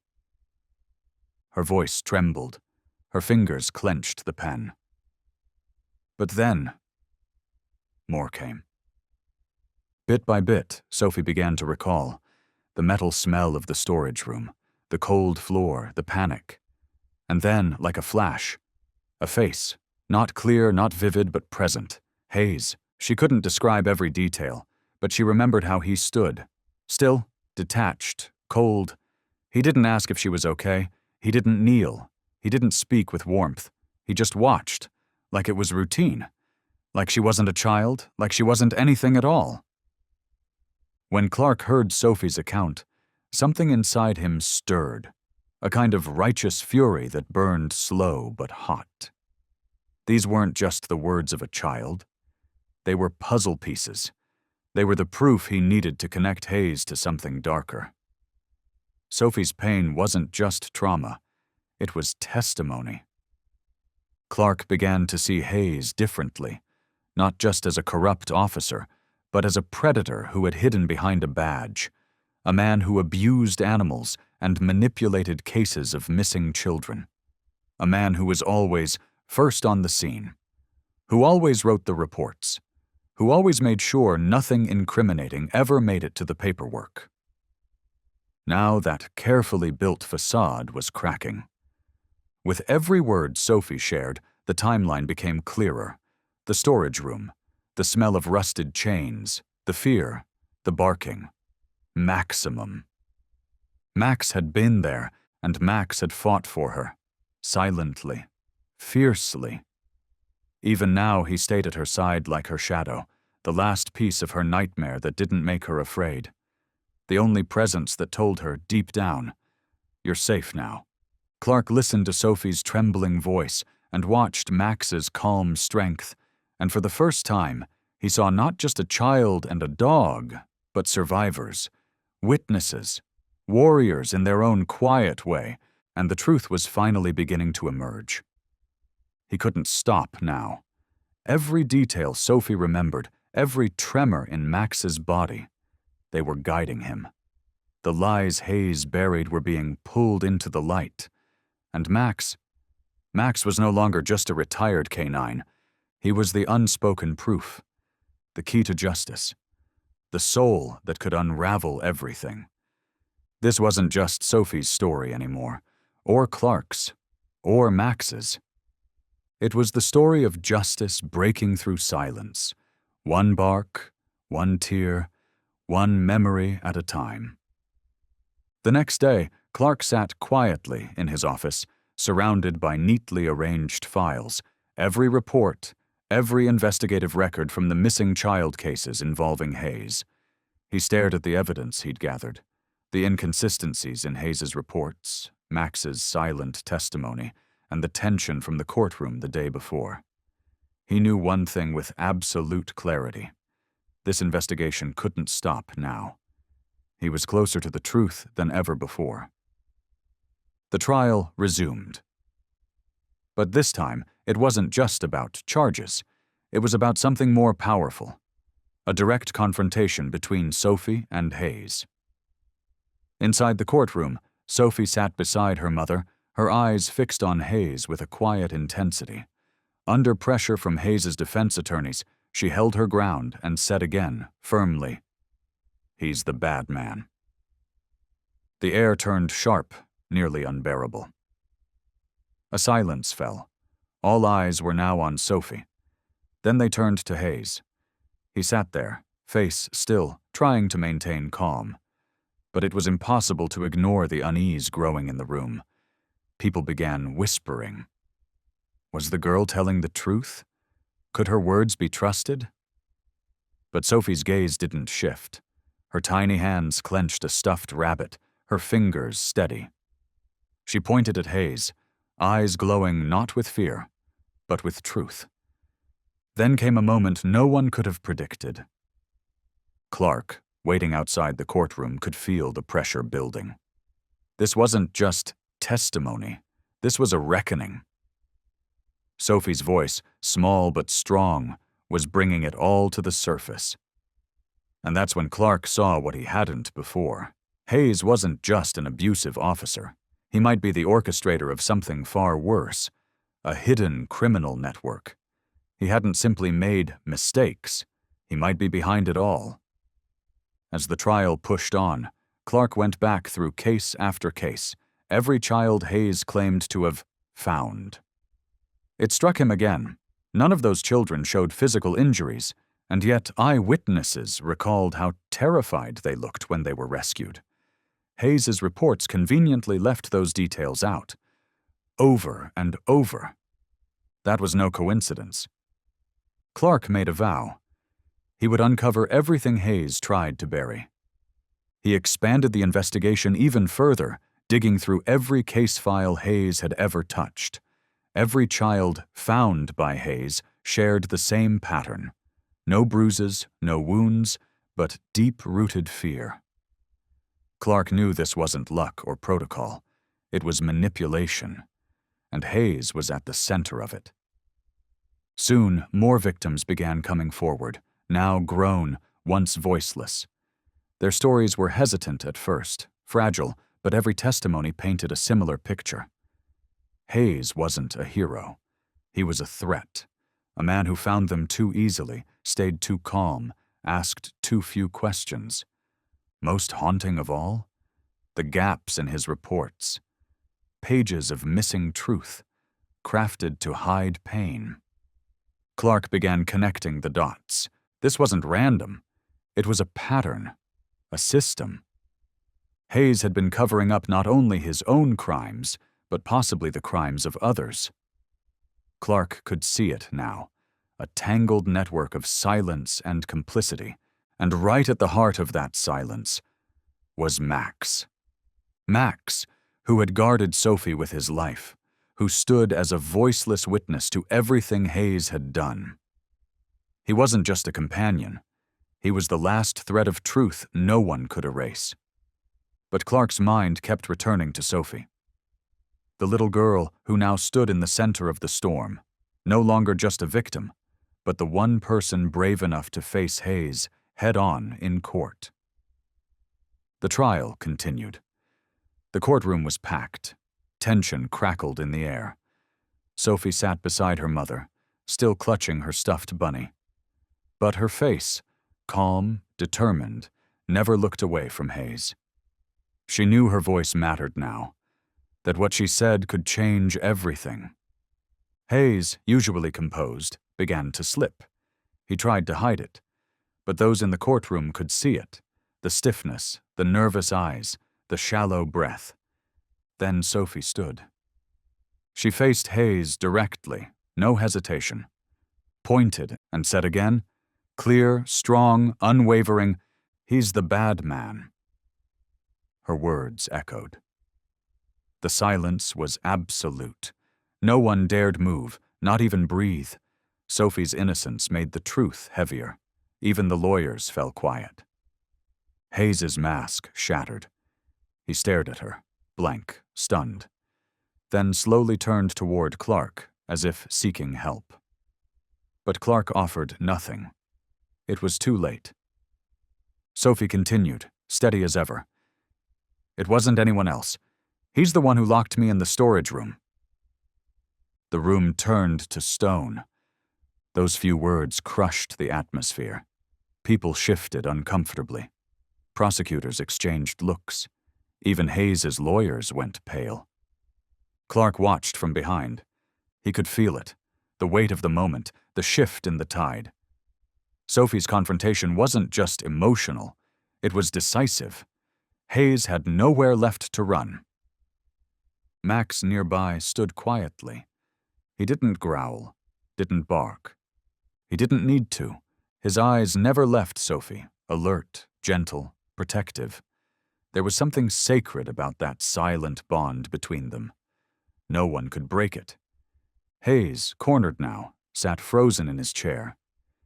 Every lie he'd ever told, every child he'd ever hurt, every report he'd ever forged. It was all unraveling. People in the courtroom began murmuring, hushed but rapid. Even the defense attorneys looked shaken. The judge raised her eyes, hard and cutting. "Officer Hayes," she said, voice clear and cold. "Do you have anything to say?" He didn't. He couldn't. And Clark knew. The truth was finally surfacing. Because of a girl who refused to be silenced. And a dog who never left her side. With Sophie and Hayes now face to face, this was no longer just a battle between a child and a corrupt officer. It had become a psychological war. One where Sophie, armed with nothing but her courage, forced Hayes to confront a truth he could no longer hide from. What she exposed wasn't just what happened to her. She had unlocked a door that couldn't be shut again. Not for Hayes, and not for anyone else who had ever used their power to do harm. When Sophie pointed at Hayes, her words weren't just testimony. They became a moment of irreversible truth. But that moment wasn't the end. It was the beginning of something bigger.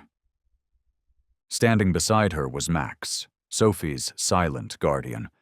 And this time, the dog could no longer stay quiet. Something in Sophie's voice, the clarity in her accusation, triggered an instinct in Max. A warning, a threat still loomed near Sophie, and Max felt it deep in his bones. Then Hayes stepped forward.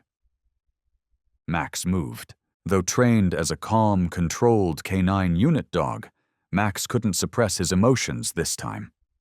As Hayes drew closer, Max's body tensed like a bowstring pulled tight.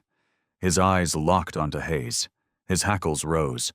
A low, rumbling growl emerged from his throat, a deep, primal sound that made every person in the courtroom go still. Hayes froze. His calm was gone. He stared at Max with something close to fear, not of a dog, but of a reckoning. Max was no longer just a police dog. He had become something more powerful, a silent witness, a living embodiment of a truth Hayes had spent years trying to bury. From across the room, Clark felt it too. The air shifted. The threat was no longer hidden. It was standing in plain sight, in the form of a loyal animal trembling with fury. Max was no longer just protecting Sophie physically. He was exposing Hayes with every breath. When Hayes stepped closer again, Max snapped. In a flash, he lunged, not to attack, but to intercept, a living wall between Sophie and danger. His growl deepened, a sharp snarl cutting through the tension like a blade. The entire courtroom gasped. Every movement stopped. All eyes on Max, the one creature who made no speeches but whose message was unmistakable. He wasn't afraid. He wouldn't let Hayes come any closer. And in Max's eyes, there was only one person he trusted. One soul worth protecting. Sophie? The scene sent chills through the room. This wasn't just a dog reacting. This was a protector making a statement. Max's body language screamed one truth. The lies end here. Hayes stood frozen. This dog, the same one he had once trained, used, possibly abused, now stood against him. And Max wasn't just standing still. He was ready. Clark watched from across the courtroom, a cold wave running down his spine. He looked at Max, then at Sophie. In that moment, the connection between them, girl and dog, became undeniable. They weren't just survivors. They were the truth. Max had been there. He had seen things no one else had. His reactions weren't instinct. They were memory, and they were damning. Everyone in the courtroom could see it now. Max's tension around Hayes wasn't random. It wasn't a behavioral glitch. It was a response to trauma, to danger, to evil. And no matter how silent Max remained, his body told the story that words couldn't. Sophie, in that moment, was no longer a frightened child. She was the voice Hayes couldn't silence. She stood tall in her own way, eyes sharp with resolve, and repeated once more, "The bad man. It's him. It was always him."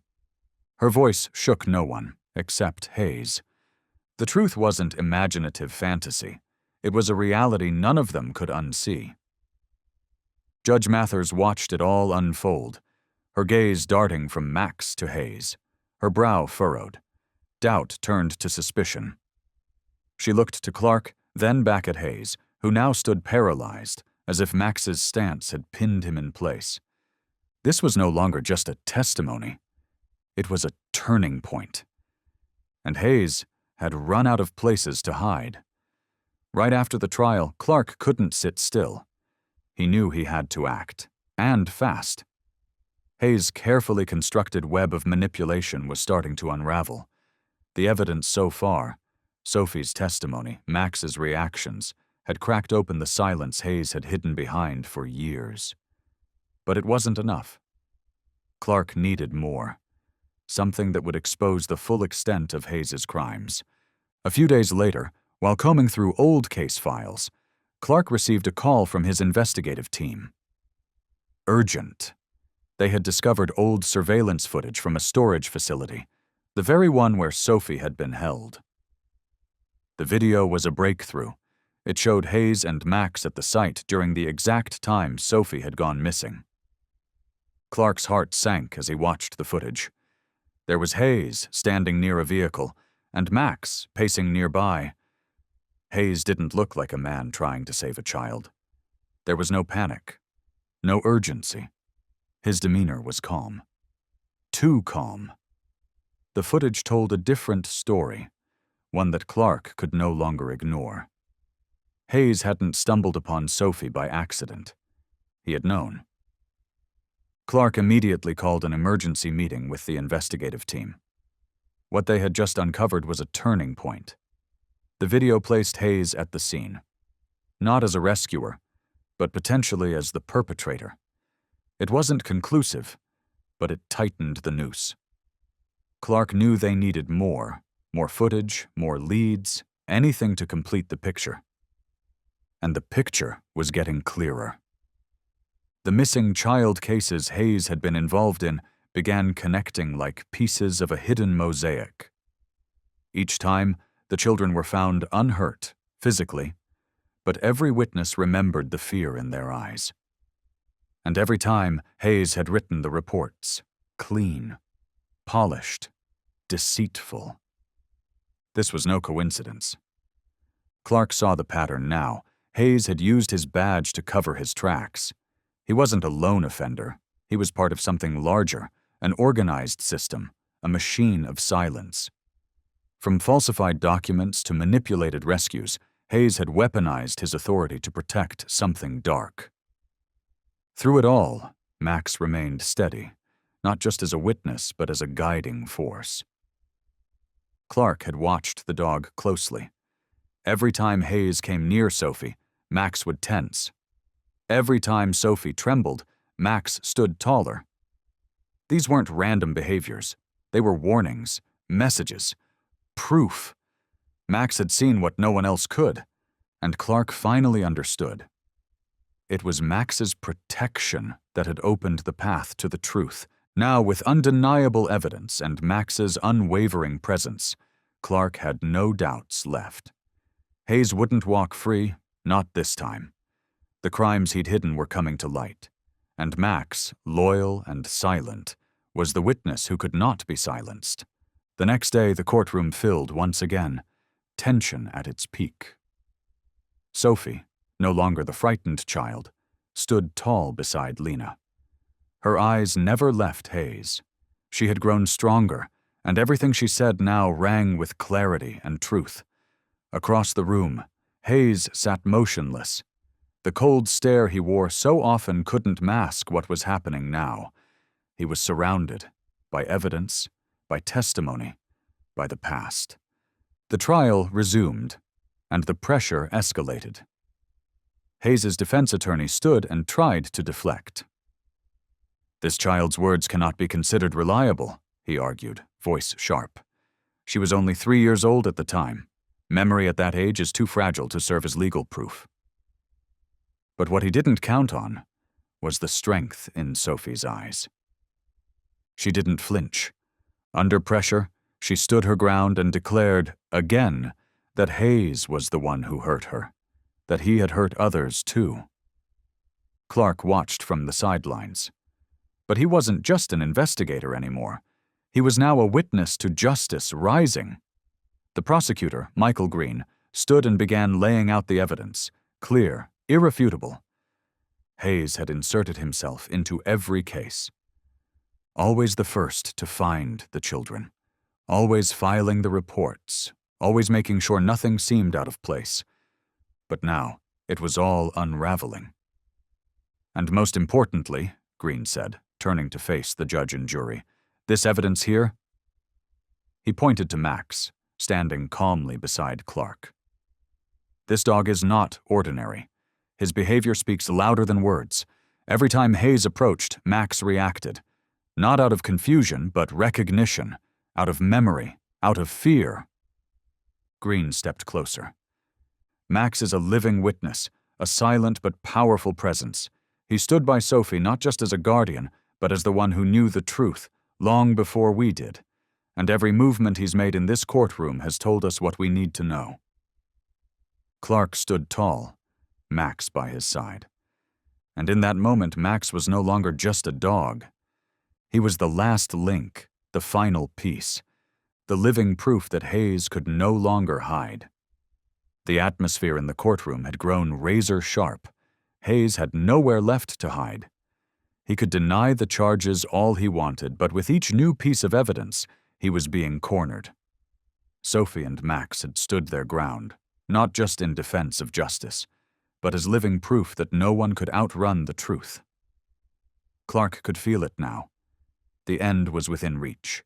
Sophie's testimony, Max's protection, the unraveling lies, all the pieces were falling into place. But just as everything seemed to be aligning, something unexpected happened. The trial resumed after a short recess. That's when a man appeared, a figure no one recognized, but one with a clear connection to Hayes. He had been watching silently, waiting. Now, with sinister purpose, he stepped into the courtroom. No one expected it, least of all Sophie, who had no idea a new threat was creeping toward her. Sitting quietly beside her mother, Sophie didn't sense the danger. Her wide eyes still held flickers of fear, but they also burned with quiet resolve. What she didn't know was that behind her, the man was moving. Quick, intentional. Closing the distance. No one noticed in time. No one except Max.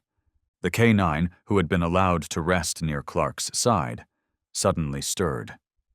His body tensed. He sensed something. Something wrong. Something dark. Without a sound, Max launched forward.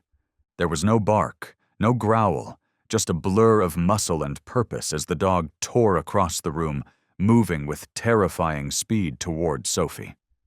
In a flash, Max hurled himself between the girl and the stranger, his powerful frame slamming into the man just seconds before he could reach her. From across the courtroom, Clark saw it unfold like a slow-motion nightmare. He didn't have time to process it. Max had already acted. The stranger flew backward and hit the ground hard. Gasps echoed through the room. Judges, attorneys, witnesses, all frozen in shock. Max stood firm, body low and eyes sharp, shielding Sophie like a wall of instinct. The attacker lay stunned on the floor. Bailiffs rushed in and restrained him within seconds. The threat was neutralized, but the shock remained. And in the middle of it all, Sophie didn't scream. She didn't cry. She looked at Max with wide, clear eyes and gratitude that needed no words. Max had done it again. Not just a guard dog, not just a loyal companion, but a hero. Clark rushed forward, heart pounding. He stared down at the man being cuffed. This wasn't a random incident. It was a calculated attempt to silence Sophie and Max, to stop them from bringing the full truth into the light. Clark knelt beside Sophie, who now clutched Max tightly. The dog stood strong, silent, still watching the fallen man with unflinching eyes. Clark realized something. Sophie had already faced Hayes, but now she had faced something even darker, and she was still standing, because Max had never left her side. Everything had changed in that moment. Max was no longer just a police dog. He was Sophie's protector, her shield, the one who leapt into danger when no one else saw it coming. And his courage had shifted the entire course of justice. Judge Mathers slowly stood, her face solemn. "I want to thank this dog," she said, voice steady, reverent. "He just saved this child's life." The courtroom rose to their feet in unison. It wasn't just protocol, it was gratitude, respect. Emotion swelled in every chest. Max had become more than a symbol. He was living proof of loyalty, sacrifice, and love. Clark looked at Max, emotions swelling in his chest. This dog had done more than any witness ever could. From Sophie's testimony to Max's instincts, the truth was no longer hidden. Hayes's network, his crimes, his deception, all of it had been dragged into the light. And Max had not only saved a little girl, he had brought down a hidden world of darkness. He was more than a hero. He was the bridge to justice, the soul that carried truth without ever needing to speak. The day of sentencing had arrived. Hayes sat silently in the courtroom, the defiance in his eyes long gone. Every piece of evidence had been laid out. There was nothing left for him to argue, nothing left to twist. From the back of the courtroom, Clark watched, eyes steady, heart resolute. He had followed the truth to the very edge. And now, Hayes would finally face it. Judge Mathers rose from the bench, her face grave, the embodiment of true justice. Her gaze bore down on Hayes, sharp and unflinching. "Officer Hayes," she began, her voice commanding the silence in the room. "You abused your power, not just against innocent children, but also against the animals entrusted to you for protection. Your actions are inexcusable." She paused, letting her words echo through the charged stillness. "With the overwhelming evidence presented, and the irrefutable testimony of your victims, I now render judgment. You are found guilty of misconduct and abuse of authority in the line of duty. You are hereby sentenced to 40 years in prison, without parole." The courtroom broke into a collective breath, half relief, half sorrow. This was justice. Hayes bowed his head, silent, defeated. In his eyes, helplessness. He understood now. This was the fate he could no longer escape. Clark didn't smile, but inside, a weight began to lift. Justice had been served. Sophie sat quietly beside Lena, her gaze never drifting toward Hayes. She remained composed, her small face glowing with strength and pride. She had done more than tell the truth. She had restored justice, not just for herself, but for every child Hayes had harmed. And beside her, Max sat, head low, posture calm, as if he understood his job was done. His protection wasn't only of the body, it was of the soul. And in that, Max had helped Sophie heal in ways no one else could. Clark looked at Max with a heart full of gratitude. This dog wasn't just an animal. He was a true friend, a silent witness. Max had done what no person could, led them to the truth, and guarded it fiercely. Clark knew now, without doubt, justice isn't always loud. Sometimes it comes quietly, through loyalty, through love.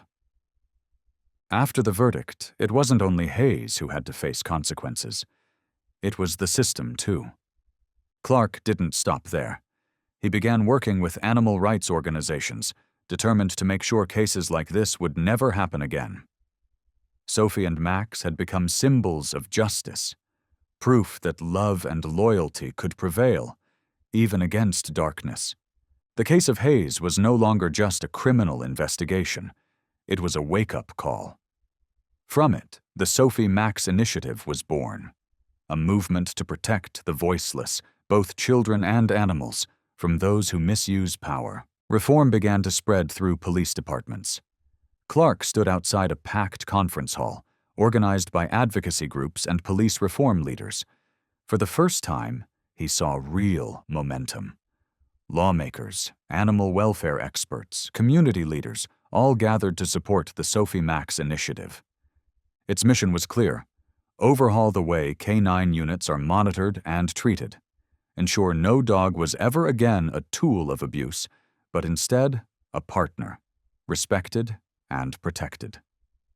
Workshops and forums were held. Clark and his allies spoke about the hidden dangers they had faced during the Hayes case. They called for independent oversight boards, regular mental health screenings for canine officers, and humane training practices. These weren't just changes for dogs. They were safeguards for justice. Sophie and Max were invited to a special ceremony. There, under soft lights and surrounded by hundreds of people, they were honored. Sophie, small, brave, and bright-eyed, stood tall beside Max, now a national symbol of unconditional love. Though still a child, her story had touched thousands. And Max? Max was no longer just a canine. He was a hero. Their bond had changed how people saw justice, not just as laws and rulings, but as compassion, as protection, as standing up for those who couldn't speak for themselves. The Sophie Max Initiative was soon implemented across major cities. Harsh training methods were banned, regular evaluations were instituted, and reforms began reshaping more than canine units. They transformed entire departments. Perhaps most importantly, independent watchdog organizations were created. Bodies tasked with tracking cases of misconduct involving canine handlers and ensuring transparency in all investigations. They gave voice to animals, to children, to those silenced by fear for far too long. And through it all, Sophie and Max remained symbols of what was possible. They had shown the world the strength of friendship, the power of truth, and the quiet heroism that comes from simply standing beside someone when they need you most. After all the pain, the fear, the trials, Sophie began a new life, one without nightmares, one with laughter. Each morning, she woke to a world where Max was still by her side. One spring morning, sunlight spilled through her window. Sophie stood quietly, looking out at the garden. There, beneath a tree, lay Max, his golden fur glowing under the soft light. She smiled. She didn't need to speak. He was there, and in his presence, she felt peace. Because Max hadn't just rescued her from a place of fear, he had led her all the way home. Lena, Sophie's mother, could feel the change, too. The fear that once shadowed her daughter's eyes had lifted. In its place was something steadier, something earned, quiet resilience.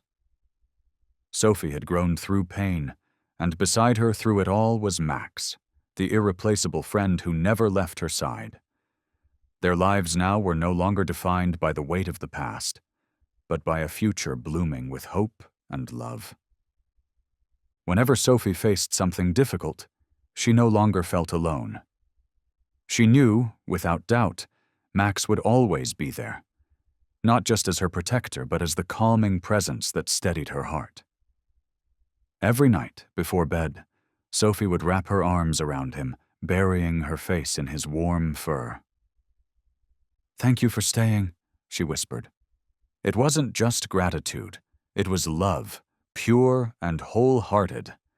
A thank you not for one moment, but for every moment Max had carried her through the darkness and into the light. Max didn't need words. He simply looked back at her, his eyes warm, soft, and full of understanding. In that gaze was everything. He knew he had fulfilled his purpose. He had protected her body, but more than that, he had protected her spirit from the monsters in the world and from the ones left behind in memory. Each day they grew closer. Sophie no longer lived under the shadow of nightmares.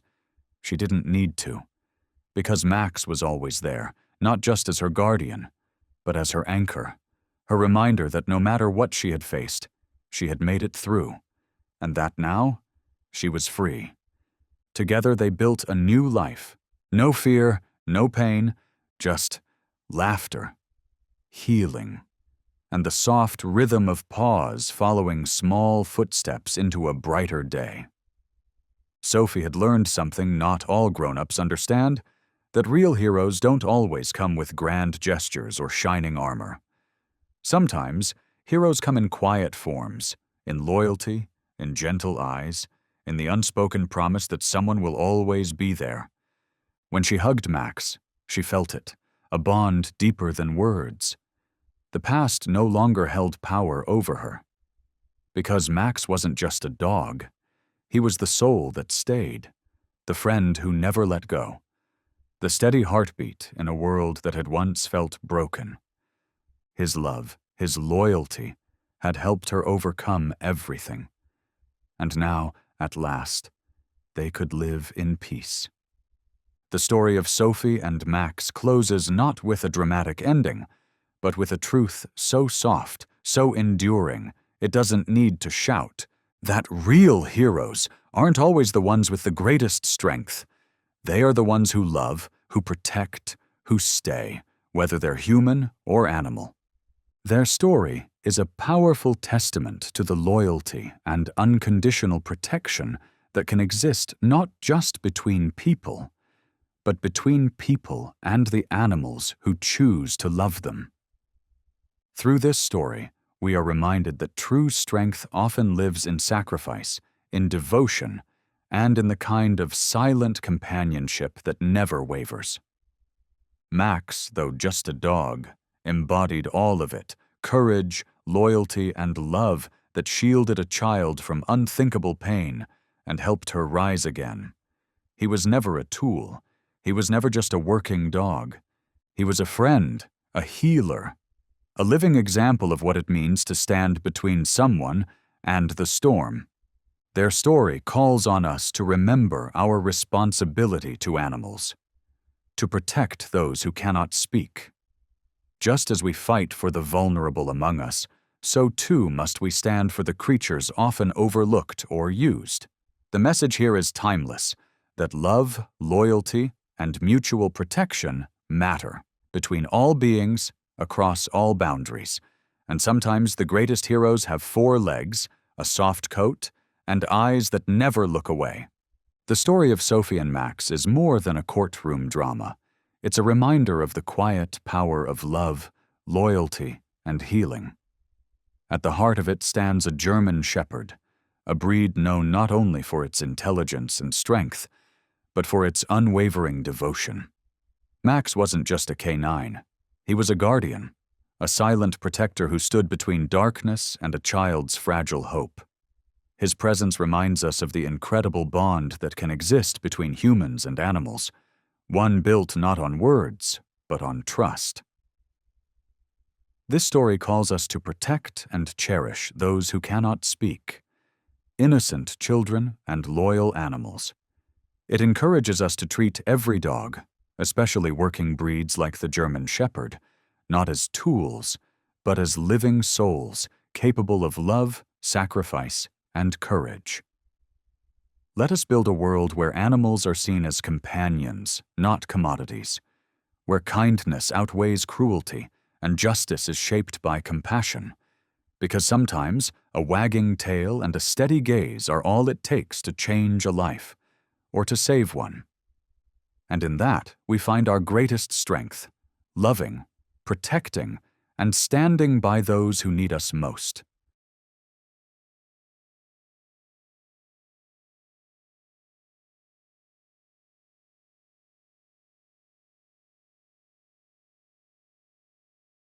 Before the sun had a chance to rise above the horizon, Ethan Moore had already left the harbor. The sky overhead was as flat as glass, unusually clear, and the ocean stretched out before him like a vast, blue-tinged mirror. No waves, no wind. Only a thin mist drifted gently above the surface, like breath held over water. His old fishing boat, paint peeling from the bow, sliced through the still water as if parting oil. The soft hum of the motor blended with the rhythm of the sea lapping against the hull, like the steady breathing of something alive. Ethan, wearing a faded cap and an old shirt slung over one shoulder, took a slow sip of cold coffee. The scent of salt clung to his skin like an old habit. Something you don't think about. Something that never really washes off. This wasn't the first time he had gone this far out. Before retirement, he had been a sea rescue officer, the kind of man who showed up only when others were at their most desperate. But since stepping away from that life 3 years ago, Ethan had taken to the ocean alone. No voices calling his name over the radio. No one left to save. This morning was no different. He wasn't looking for anything. Just silence. Just the kind of stillness where the sea echoed back the thoughts the land always seemed to scatter. But today, that silence made him uneasy. The sky was unnaturally blue. Not a single cloud, not a single breeze. The surface of the water looked like frozen glass, an oddity in these open waters, more than 200 kilometers from shore. Ethan scanned the horizon. No boats, no birds, no signs of life disturbing the stillness, only the low engine drone and a chill that ran the length of his spine. He wasn't a superstitious man. But after decades in rescue, Ethan knew one thing with certainty. Absolute calm on the sea was almost never a good sign. He eased the throttle back, letting the boat drift freely. Calloused fingers adjusted the rudder, as if testing for something amiss. Nothing.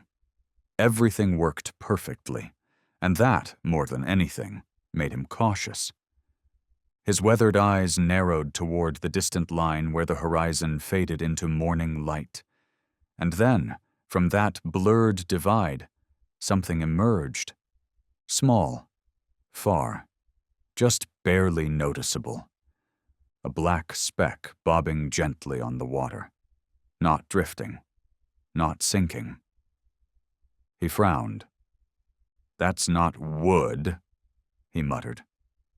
"And if it's trash, why is it floating like that?" His grip tightened on the throttle.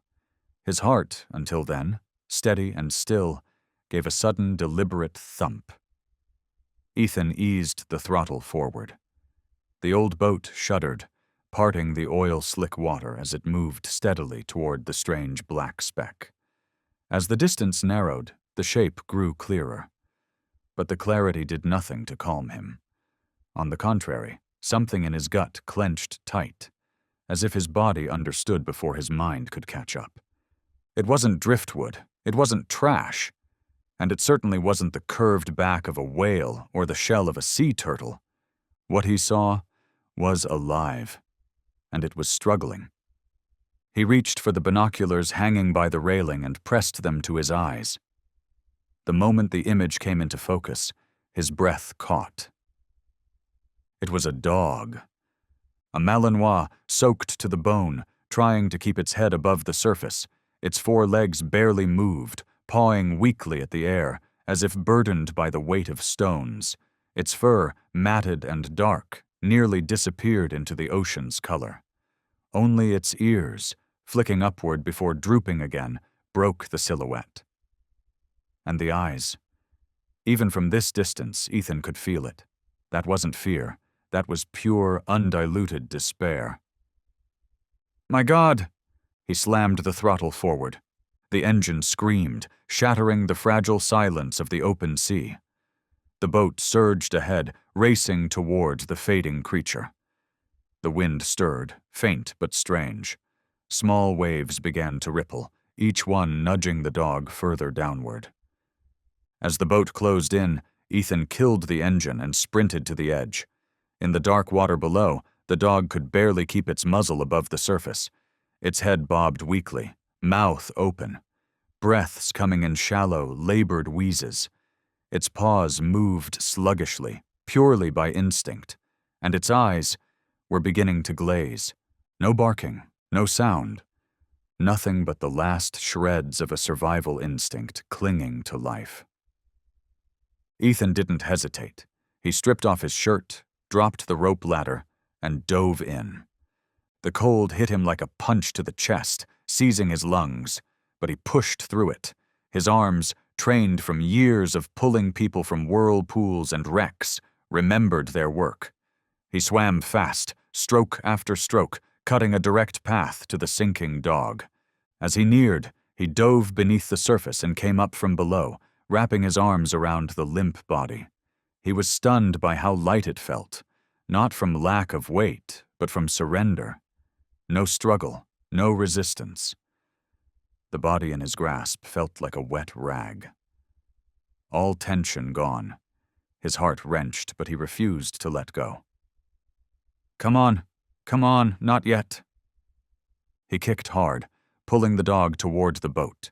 Salt stung his eyes, burned his throat, but he didn't stop. Near the ladder, he gave one final push, lifting the dog's upper body onto the lowest rung. And then, miraculously, some part of the animal remembered. It moved, shaking, barely, but it climbed. Ethan boosted from beneath and grabbed the ladder with his free hand. Together they made it up. He collapsed onto the soaked deck, gasping, seawater dripping from his hair and chin. Beside him, the Malinois dropped like a stone, shivering violently. Its eyes were shut tight. Its breath, though strained, was steady. After several long moments, once his pulse had slowed and his limbs stopped shaking, Ethan crawled over. He knelt beside the creature he had just saved. Its fur was plastered to its skin, reeking of salt and brine. Cuts along its legs were still oozing faint trails of blood, diluted and washed into the boards. He whispered, "What the hell are you?" It wasn't mockery. It was awe. No raft, no flotation device, no life vest. And this dog had made it over 200 kilometers offshore? He pulled a rag from the deck and gently wiped its face. The dog's eyes fluttered open. Not in warning, not in fear, just exhaustion. Bone-deep, soul-deep exhaustion. But beneath the darkness in those eyes, there was something more. Consciousness. You know where you are, don't you? The dog didn't answer, but Ethan saw it, that look, not just the gaze of something clinging to life. It was the look of a soul that had seen too much, endured too long, and was holding on to this world for just a little longer. He grabbed a dry tarp and wrapped the shaking body. The dog's wet skin was freezing to the touch. Its fur clung in strands, some still bleeding, others bruised purple-blue. Ethan couldn't begin to guess how many hours it had fought the ocean. But the eyes told him everything. They hadn't given up. He sat beside the dog and placed a hand gently on its chest. The heartbeat was faint, but it was there. Its breath rasped, mingled with the scent of blood and salt, but it was breathing. "You're alive now," Ethan murmured, voice raspy from salt and strain. "I don't know who you are, but I'm not letting you die here." The wind had picked up. The waves began to nudge the boat again. The sky had shifted. What had been a crystalline blue now carried a shadowed gray. Yet, in the middle of that uncertainty, on a weathered boat no larger than a speck on the sea, two lives, a man who once saved others and a creature someone had given up on, found each other. And from that moment, something changed. Not just in the dog's eyes, but deep within Ethan Moore's heart. He was still sitting there, hand resting on the damp body that trembled beneath his touch. Beneath his palm, the thread-thin rise and fall of breath was just enough to remind him that this creature was still clinging to life. Somehow. In Ethan's mind, every protocol drilled into him over the years came back in flashes. Check the wounds, keep the body warm, administer water slowly, then turn back to shore and contact the nearest station. He knew every step. It was instinct by now, etched into his bones. He didn't need to think to know exactly what came next. It was the right way, the logical way, the lawful way. But Ethan didn't move. He stayed there, in the middle of the soaked deck, surrounded by the cold stillness of a motionless sea, one hand cupped around the towel wrapped over the creature's body, the other still pressed gently against its chest, feeling for every small, persistent beat of a fragile heart. Something stronger than reason was moving inside him. Not pity, the easy emotion that rises when you see a wounded animal. Not sympathy either. The eyes of this creature were not begging for that. What stirred in Ethan was an older instinct, the one that had kept him awake through countless nights on life or death shifts, the one that had driven him into whirlpools when everyone else had said it was too late, the one he thought he buried with his rescue badge 3 years ago on the day he walked away from the sea. But here, this morning, in a place no one could reach, that instinct returned. Quiet but undeniable, like an undertow rising beneath calm water. Because what lay before him wasn't just a dying animal. It was a question with a heartbeat, a mystery with breath, and a pair of eyes that had never stopped trying, even as the body beneath them was falling apart. Ethan stood slowly, his joints creaking with the motion. The cold had seeped deep into his limbs, and his legs wobbled slightly as he walked into the cabin. In a small cupboard beside the old first aid kit and an opened can of tomatoes, he found a bottle of drinking water, sealed and half warm from the engine's nearby heat. He held it in his palms for a moment, warming it just a bit more, then stepped back outside. Kneeling beside the soaked creature, Ethan unscrewed the cap. The faint scent of chlorine and plastic rose into the air. He tilted the bottle and let a single drop fall onto the cracked lips. Then another, and another. The dog didn't react. A 4th second passed. Silent. Still. Then, barely perceptible, its mouth twitched. Not in panic, not in desperation, as if every movement had to be traded for pain pulled from the deepest place inside. It swallowed the 5th drop, then the 6th. Ethan exhaled, soft and long, the eyes opened again.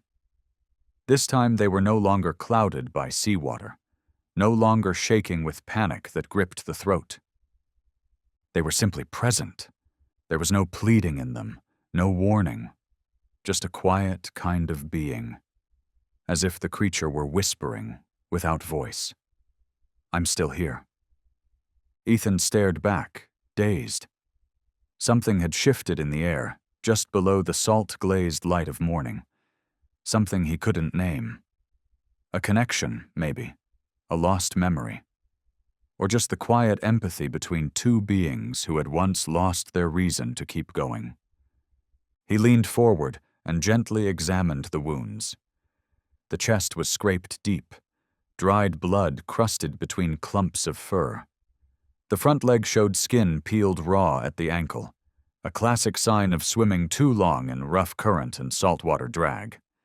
He had seen that kind of wound before, on people who had floated through the night, and on his own body after rescues that almost cost him his life. No rope, no ID chip, no flotation collar, nothing. This dog had not been prepared to survive out here. It had been abandoned. Ethan looked up, and once more his gaze met those eyes. They didn't flinch. They didn't blink. They didn't look away. They told a story no one had ever stopped to listen to. "Shadow," Ethan said aloud. His voice was low, steady, and clear enough that it couldn't be mistaken for anything else. Where the name came from, he couldn't say. It had surfaced on its own, as if it had always been there, waiting for the right moment to be called. The dog didn't move. He said it again, this time with the kind of certainty that comes from the heart. "Shadow." He reached out, slowly, and placed his hand on the dog's forehead. The skin was cold and damp and pulsing faintly under his touch, but it didn't pull away. It didn't shake. It just remained, accepting. "No numbers," Ethan whispered. "No tags, no commands. You're Shadow, and I'm going to keep you alive." Out here, where no audience watched and no witness stood, Ethan Moore did something far greater than give a name. He gave Shadow an identity, a choice, a rebirth. On the deck of a boat floating in the middle of the ocean, naming what the world had left nameless became an act of giving something the right to exist, not because it had been catalogued or assigned, but because it was alive, and because someone finally saw it. In all his years of sea rescue, Ethan had called out the names of many, trying to keep them conscious, trying to anchor them to the real world. But none had ever looked at him like this. Not one. Shadow didn't thank him with a wagging tail. He didn't bark or growl. But those eyes, they bowed, just slightly, as if to say, "I heard you." Ethan sat down beside him, leaning back against the side of the boat. No words were needed, no reasons required. Shadow was here, and Ethan, a man who had once left pieces of himself behind on this very sea, suddenly realized something. Maybe he had just been rescued too. Not by waves, not by water, but by a pair of eyes and a creature that had crossed the line between tool and life, just to be called by a name. That afternoon, Ethan docked later than usual. The boat rocked gently with the rhythm of the tide, gliding into a narrow mooring behind the old harbor district, a place so forgotten that no one paid much attention to a salt and pepper-haired man carrying a soaked dog wrapped in a faded tarp. The nearest veterinary clinic was just a few blocks inland. Ethan lifted Shadow in both arms, careful to avoid the worst of the wounds. The dog didn't struggle, didn't growl. He simply lay there, his head resting against Ethan's shoulder, heavy as if he were carrying the weight of the ocean on his back. The clinic was quiet when they walked in. A young receptionist looked up, ready to speak, but her words faltered when she saw them. An older man, drenched from head to toe, holding a battered dog, blood matted in the fur, both pairs of eyes dulled like they'd come back from the edge of the map. "Sir, do you—" He nearly drowned, Ethan said softly, barely meeting her eyes. "No chip, no tags, no explanation. I just need someone to look at him. Now." The receptionist froze for a second, then nodded silently. Within a minute, a young veterinarian emerged from the back. Her hair was tied up, her lab coat smudged with bleach stains. She glanced at Shadow, said nothing, and immediately shifted into emergency mode. "Lay him on the table. I'll examine him and start a fluid line." Ethan didn't speak. He stood still, hand resting gently on Shadow's head, as if letting go would cause the dog to vanish. 15 minutes later, Shadow lay on a padded exam bed, an IV in one leg and a small breathing device fitted near his nose. The veterinarian returned. In her hand was a small, misshapen object, corroded, rusted, reeking of salt and soaked fur. We didn't find a chip, no tattoos, no standard identification marks. She held out the object, a circular piece of metal, cracked in half, one edge jagged like it had been torn from something. This was tangled in the fur around his neck. It looks like it used to be a tag of some kind. Most of the engraving has been worn down, but she turned it under the overhead light. 3 characters emerged. Cold, blunt, burned into the surface. K9X. Ethan stared at it. His throat felt raw, like he'd swallowed a handful of seawater and sand. This wasn't a pet tag. This wasn't a serial number from an adoption center. This was a designation, and it didn't look like it belonged to the civilian world. Ethan sank into the chair pushed against the clinic wall, hands clasped, eyes locked on the glass that separated him from the treatment room. Inside, Shadow remained still on the stainless steel exam table. A fluid line ran down his front leg. The ventilator hissed with a thin, even rhythm, barely audible, but steady. Not a single sound came from him. No whimper, no bark, not even a breath of pain. He just lay there, eyes half open, quietly scanning the room, as if he were still reading the environment around him. Ethan had seen wounded dogs before. Dogs that were scared, hurt, abandoned. They would cry, they would whine, they'd bark or howl out of pain, confusion, fear. But Shadow did none of that. He didn't resist, but he didn't submit either. He simply stayed silent. And not the silence of shock or exhaustion. It was a deliberate quiet, the kind of stillness that said he was waiting for a signal, waiting for a reason to react. His eyes, those were what unsettled Ethan most. Not the eyes of a wounded animal, not the eyes of a house dog, not even the eyes of a standard working canine. These were eyes that understood exactly where they were, that tracked every motion in the room, that assessed rather than observed. There was no panic in them, but no rest either. They were alert, and Ethan knew all too well when a creature is fully aware but chooses to stay still. That is when it's most dangerous. The veterinarian returned with a cup of hot coffee. She handed it to him gently. Ethan nodded in thanks, took it, and after a pause, looked at her. His voice was low. "Have you ever seen a dog go this long without barking? Not even once?" She gave a soft chuckle, shaking her head. "Honestly, never. Even in shock, dogs tend to whimper or resist. If they're unconscious, loud sounds still make them twitch. But him, no reaction at all." "Exactly," she nodded. "I don't think he's afraid. I think he's watching." Ethan took a sip, but the coffee had no taste.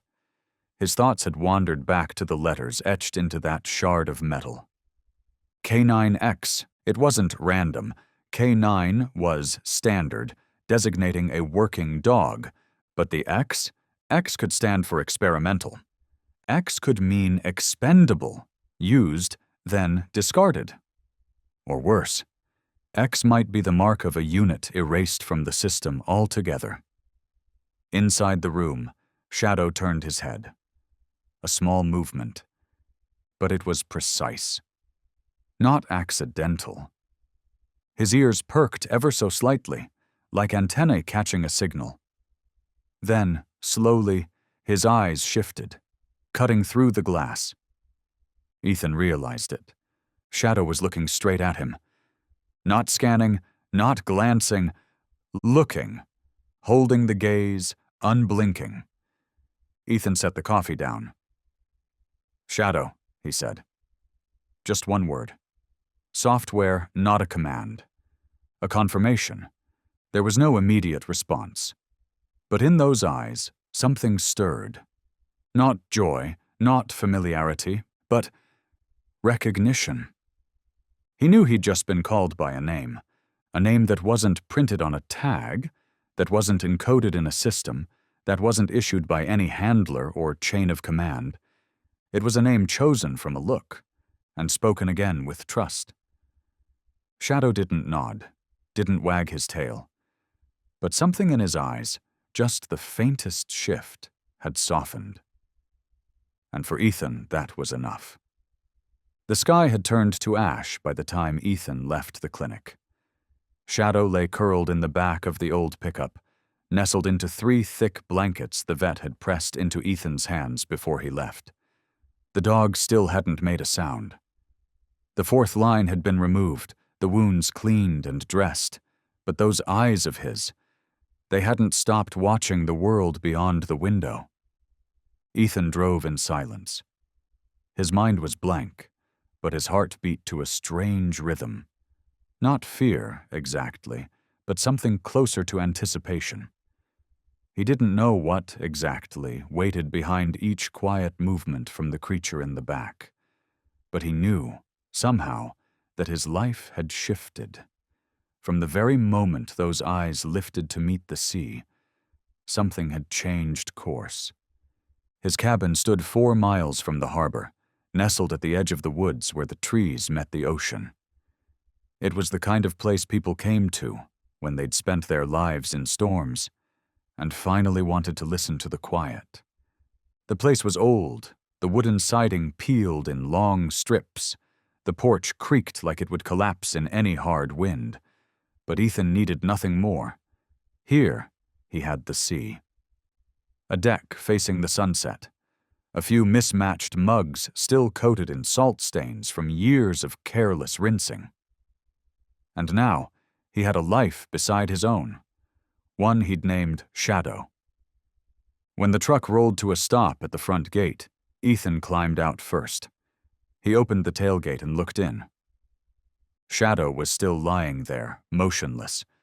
But his eyes, as always, had begun scanning the new terrain. He didn't leap out. He didn't shrink back. He simply registered. "We're home," Ethan said, like the 2 of them had come through something far longer than a few hours on the road. He moved around, reached in, and lifted Shadow carefully into his arms. The dog was heavier than he'd expected, but completely relaxed. His body, slowly warming beneath the blankets, rose and fell in a steady rhythm. His eyes stayed open. The front door opened with a gentle push. Ethan stepped inside and laid Shadow down on the rug beside the fireplace. He flicked on the small amber lamp in the corner, then crouched to light the dry logs stacked nearby. The fire caught quickly, casting a flickering glow across the faded wooden walls. Shadow didn't move. But in his eyes, for the first time since Ethan had met him, something shifted. It wasn't tension. It wasn't vigilance. It was something softer, a momentary release, barely visible, fragile, but real. That night, the sky held no moon. The wind from the ocean slipped through the cracks in the wooden roof, whistling in low, steady sighs. But Ethan didn't mind. The house had only one main room, a worn bed layered with thick wool blankets, a small red brick fireplace, a dust-sunken bookshelf, and a yellow-shaded lamp that glowed like breath in the dark. Shadow lay by the hearth, wrapped in an old sea-worn blanket Ethan used to take on solo fishing trips. The smell of firewood smoke, old salt air, and damp fur wove together into something that didn't offend the senses. It felt more like the closing chapter of a journey that had stretched far beyond its end. Ethan set out a bit of food, but Shadow didn't touch it. Not from fatigue, but because he never took his eyes off Ethan.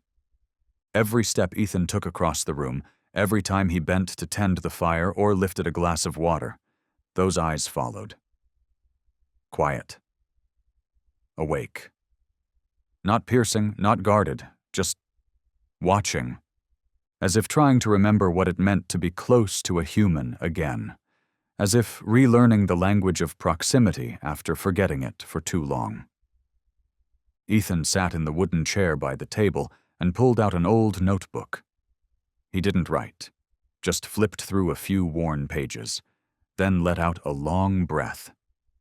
There was something in the air. Not silence, exactly.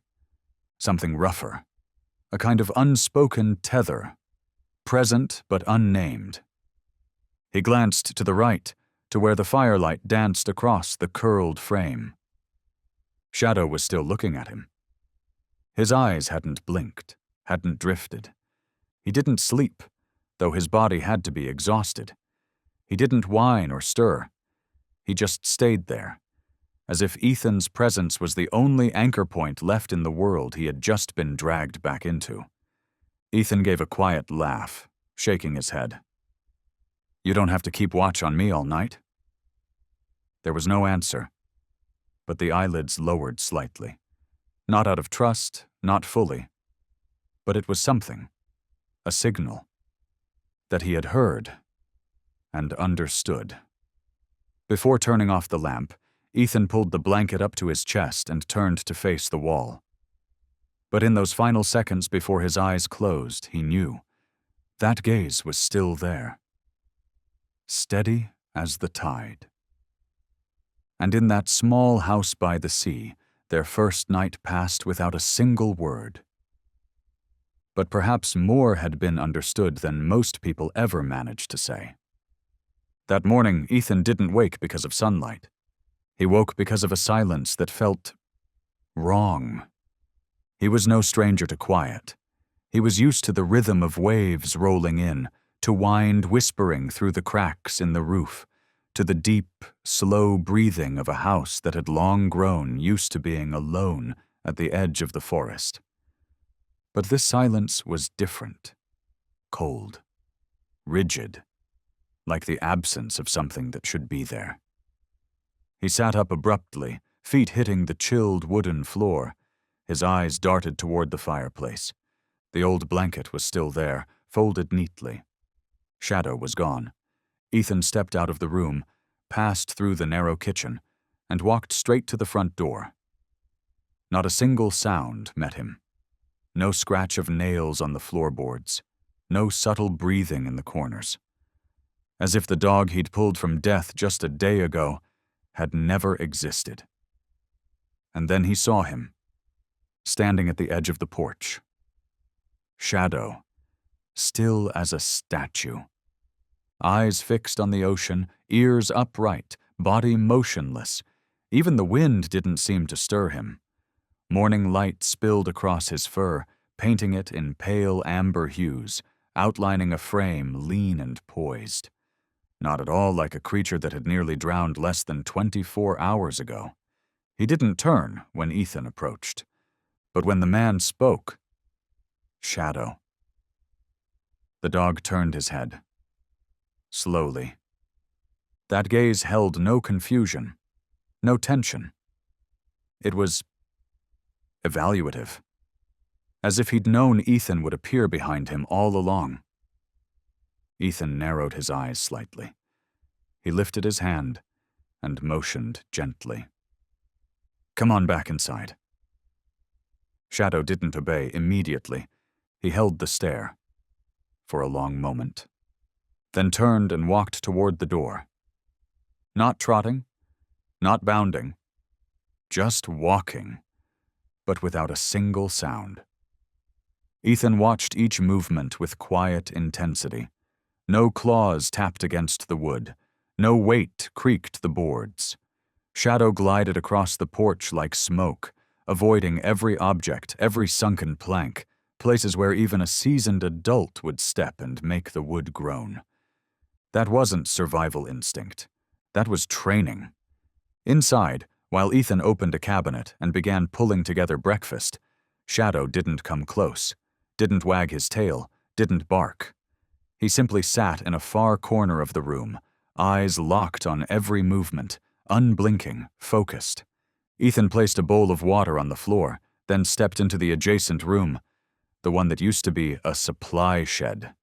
When he returned, Shadow was no longer in the same spot. Then came a soft sound, a gentle click. Ethan froze. The door to the shed, normally sealed with a firm latch, was now open. And standing in the doorway, in the dimness of that quiet room, was Shadow, looking straight at him. Nothing in the room had been disturbed, no objects overturned, but there was no doubt. He had opened that door from the outside. Ethan walked over, checked the latch, untouched, no damage, no marks of force.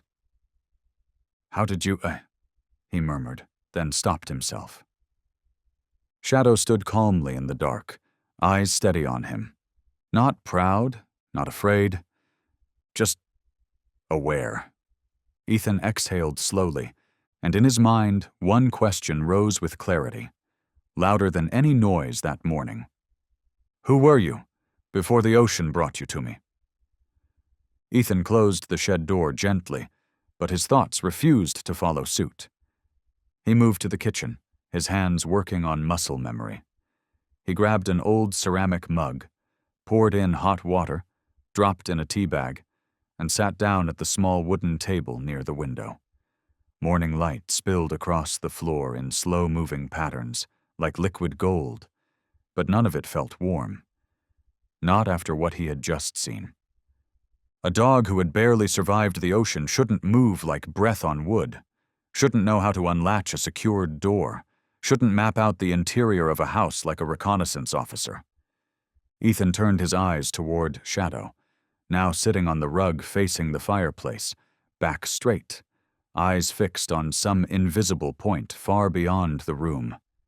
"You've been trained," Ethan thought, tightening his grip around the mug's handle.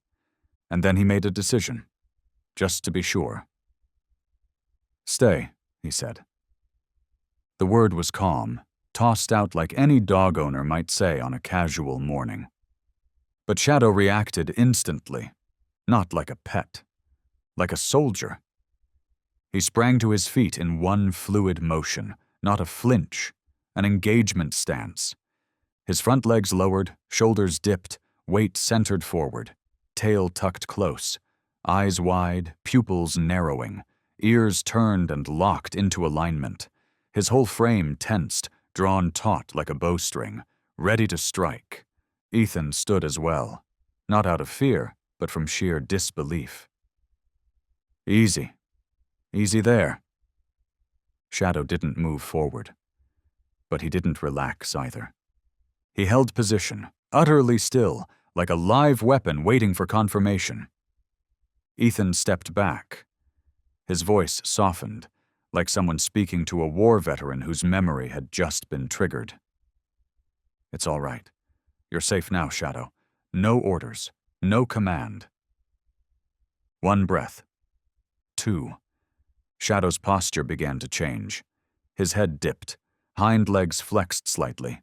Then, without a sound, he sat back down, calmly, as if nothing had happened at all. Ethan stared at him for a long moment. What lay behind that reflex? A wound yet to heal?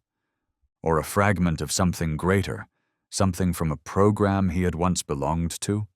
Shadow hadn't barked, hadn't growled, hadn't shown any signs of aggression. But Ethan knew, without a doubt, he was capable.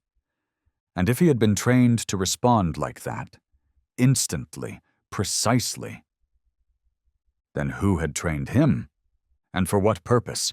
After a simple dinner of grilled chicken and cold rice, Ethan sat down with an old newspaper, flipping through the faded pages while Shadow remained in the corner, silent as ever, his eyes never leaving Ethan's movements. But it wasn't the gaze of an animal seeking comfort or protection. It was layered, measured, as if every gesture Ethan made was being catalogued, analyzed, filed away. Ethan folded the paper, stood up, and walked to the back of the house to check on the shed, a habit more than a need. He hadn't touched his old tools in a long time, but the habit was muscle deep. The door was secured with an old electronic lock. No Wi-Fi, no remote access, but solid enough to keep out anything or anyone that didn't belong. He tapped in the code, opened the door, peeked inside. Everything was where it should be. He locked it again, carefully. On his way back to the bedroom, he glanced at Shadow, still lying by the fire, eyes half closed, seemingly asleep. He turned off the main lights, leaving only the soft glow of the lamp beside the hearth. It was almost midnight when Ethan woke with a jolt.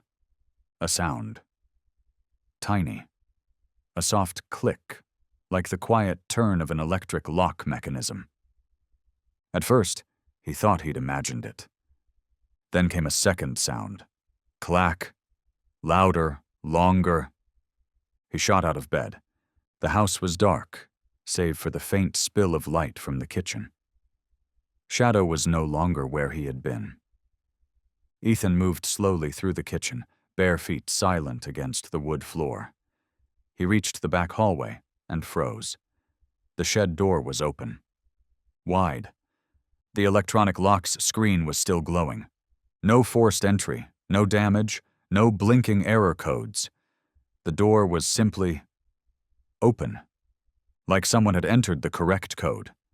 Inside, Shadow stood in the middle of the room. He wasn't rummaging. He wasn't tearing anything apart.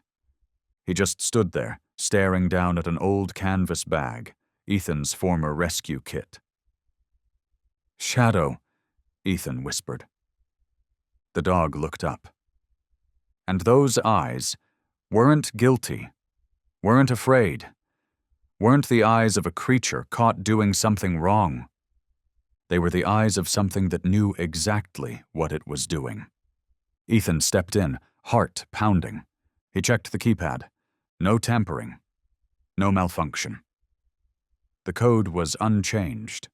No sign of a short circuit or override. He lowered himself slowly to the ground, facing Shadow. Neither of them moved.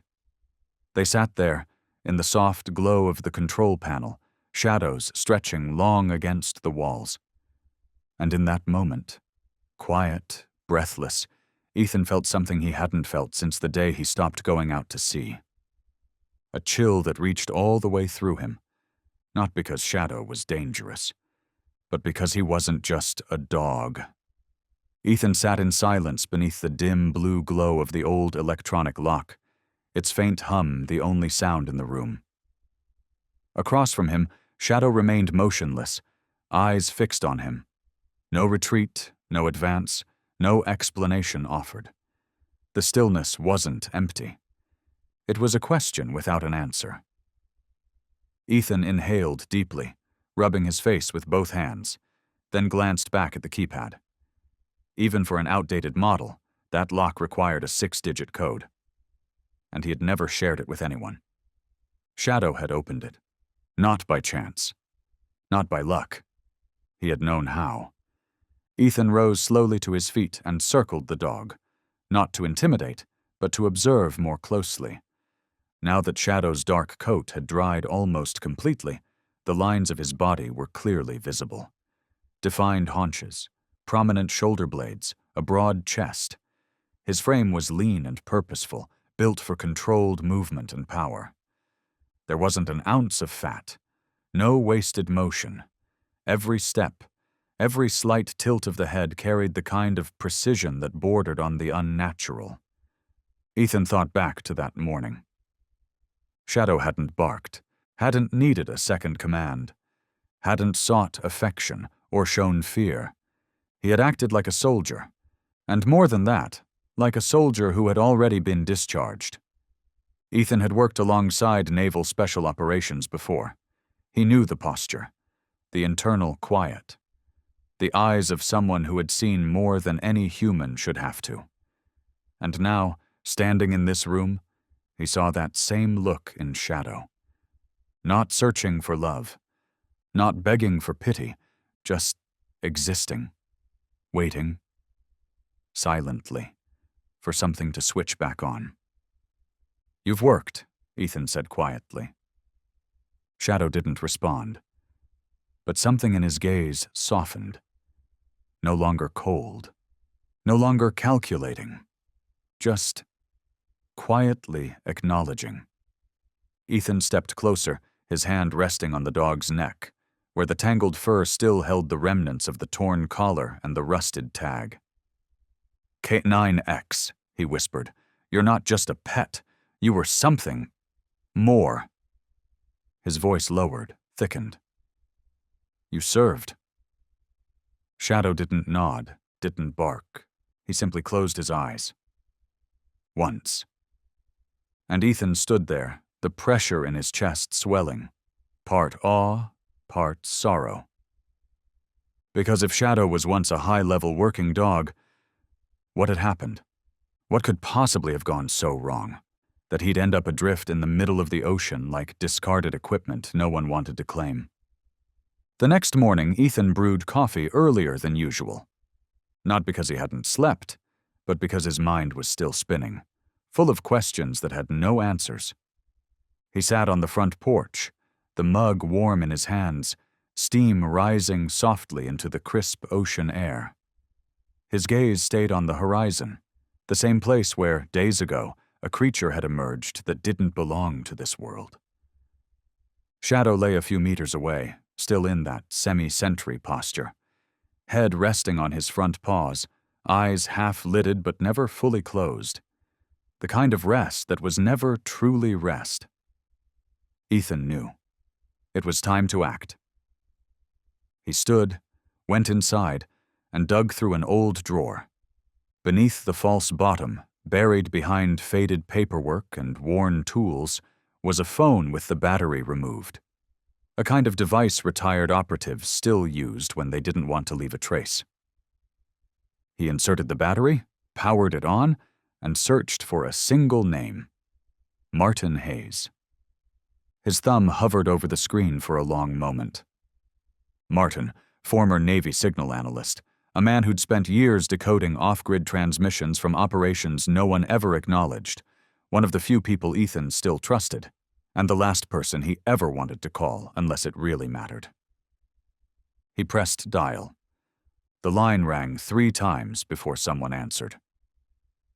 Ethan Moore? A low, gravelly voice, with a hint of surprise. Yeah, Ethan replied, eyes drifting towards the window. I need to ask you something. There was a pause on the other end, then a quieter tone. If you're calling this number, it's serious, isn't it? Ethan exhaled. Do you know the designation K9X? Silence. No breath, no cough. Just the sound of something tightening on the other end of the line. I found a Malinois, Ethan continued, out in the ocean. No chip, no collar, just a piece of metal engraved with K9X. He's not like a normal dog, Martin. You have him with you? Yes. Alive? He's stable. Martin drew a breath, sharp and slow. Ethan could almost see it. Martin stepping out of whatever room he was in, pulling the curtain, locking the door behind him. That old muscle memory never faded. Listen, Martin said, his voice hushed now. I won't ask where you are, but if that tag is real, then you've just touched something that officially doesn't exist. Ethan gripped the phone tighter. I don't need the whole story. I just need to know who he was, and why he ended up in the middle of the sea like discarded equipment. Another pause. Then, finally, Martin said, I'll look. But I won't use the main system. I've got a backup archive. Offline. Give me a few hours. Thanks, Ethan murmured. When the call ended, he realized his hands were trembling. Not from fear, but because something deep inside him had just been confirmed. Something he hadn't wanted to face since the day Shadow locked eyes with him across the water. Shadow wasn't a dog bred to live a normal life. He had been created for something the world was never meant to know. 3 hours after the call with Martin, Ethan received a single message. Check the old machine, unlock code, last dive. No explanation. No signature. Ethan put the phone down and walked to the storage room, the place where he kept the remnants of a life he no longer spoke of. In the corner, under a tarp stained with oil and dust, sat a heavy, outdated military-grade laptop. Bulky. Worn. It had once followed him through hundreds of hours at sea. It had no network access, no traceable connection. But its internal memory still held the full archive of encrypted comms and unlisted ops, the kind of files most believed had been wiped the day Ethan retired. But he had kept it, because some part of him had never truly left the battlefield. The machine booted up with a mechanical groan, the sound of metal grinding softly against itself. Ethan typed, "Last dive."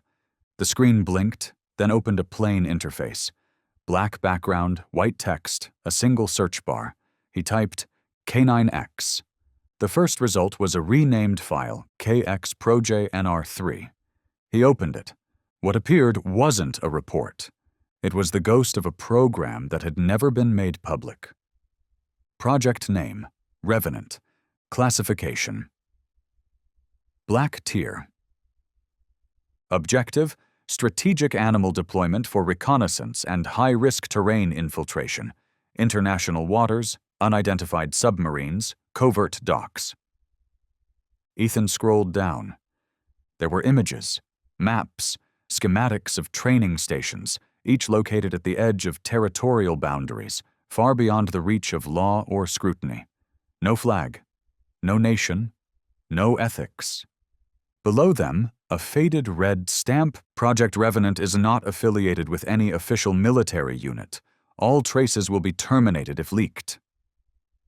Ethan's breath hitched.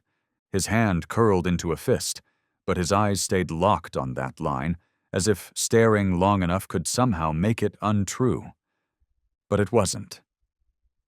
Shadow wasn't a lost rescue, not a dog fallen off a fishing vessel, not a stray abandoned by careless owners. He had been trained, deployed, then erased. At the bottom of the screen, a final line flickered into view. Unit K9X. Status deactivated. Reason mission failure. Asset terminated. Ethan leaned back in the chair. His hand drifted to his forehead, bracing against the weight rising in his skull. It felt like a riptide tearing loose beneath his ribs. He hadn't disappeared. He had been deleted. Ethan didn't know how long he had been sitting there. The laptop screen still glowed. The words, "Deactivated, asset terminated," blinking silently against a black background. No signature, no assigned officer, no timestamp, no post-mission report. Just absence. Not like a standard case of a lost unit, where systems still log a final ping, a fading signal from a collar transmitter, or a line that simply reads, "No longer traceable." No, he had been shut down. Deliberately, with approval. And to Ethan, that was the most horrifying part. He wasn't naive. He'd served in operations so deep the press didn't know where to begin to look. He understood how systems worked when the world wasn't meant to watch. But this was a dog. Number A sentient being created to serve, to trust, to obey, and discarded like faulty equipment. No burial, no record, no grief, just a directive. Erase. Ethan leaned on the desk, his head bowed low, shadow stretching across the floor under the pale blue light of the screen. His breath came slower, heavier, not from shock, but from a deep, simmering kind of anger. The kind that didn't explode. The kind that waited. The kind that had lived in his chest for years. He rose and walked towards the window.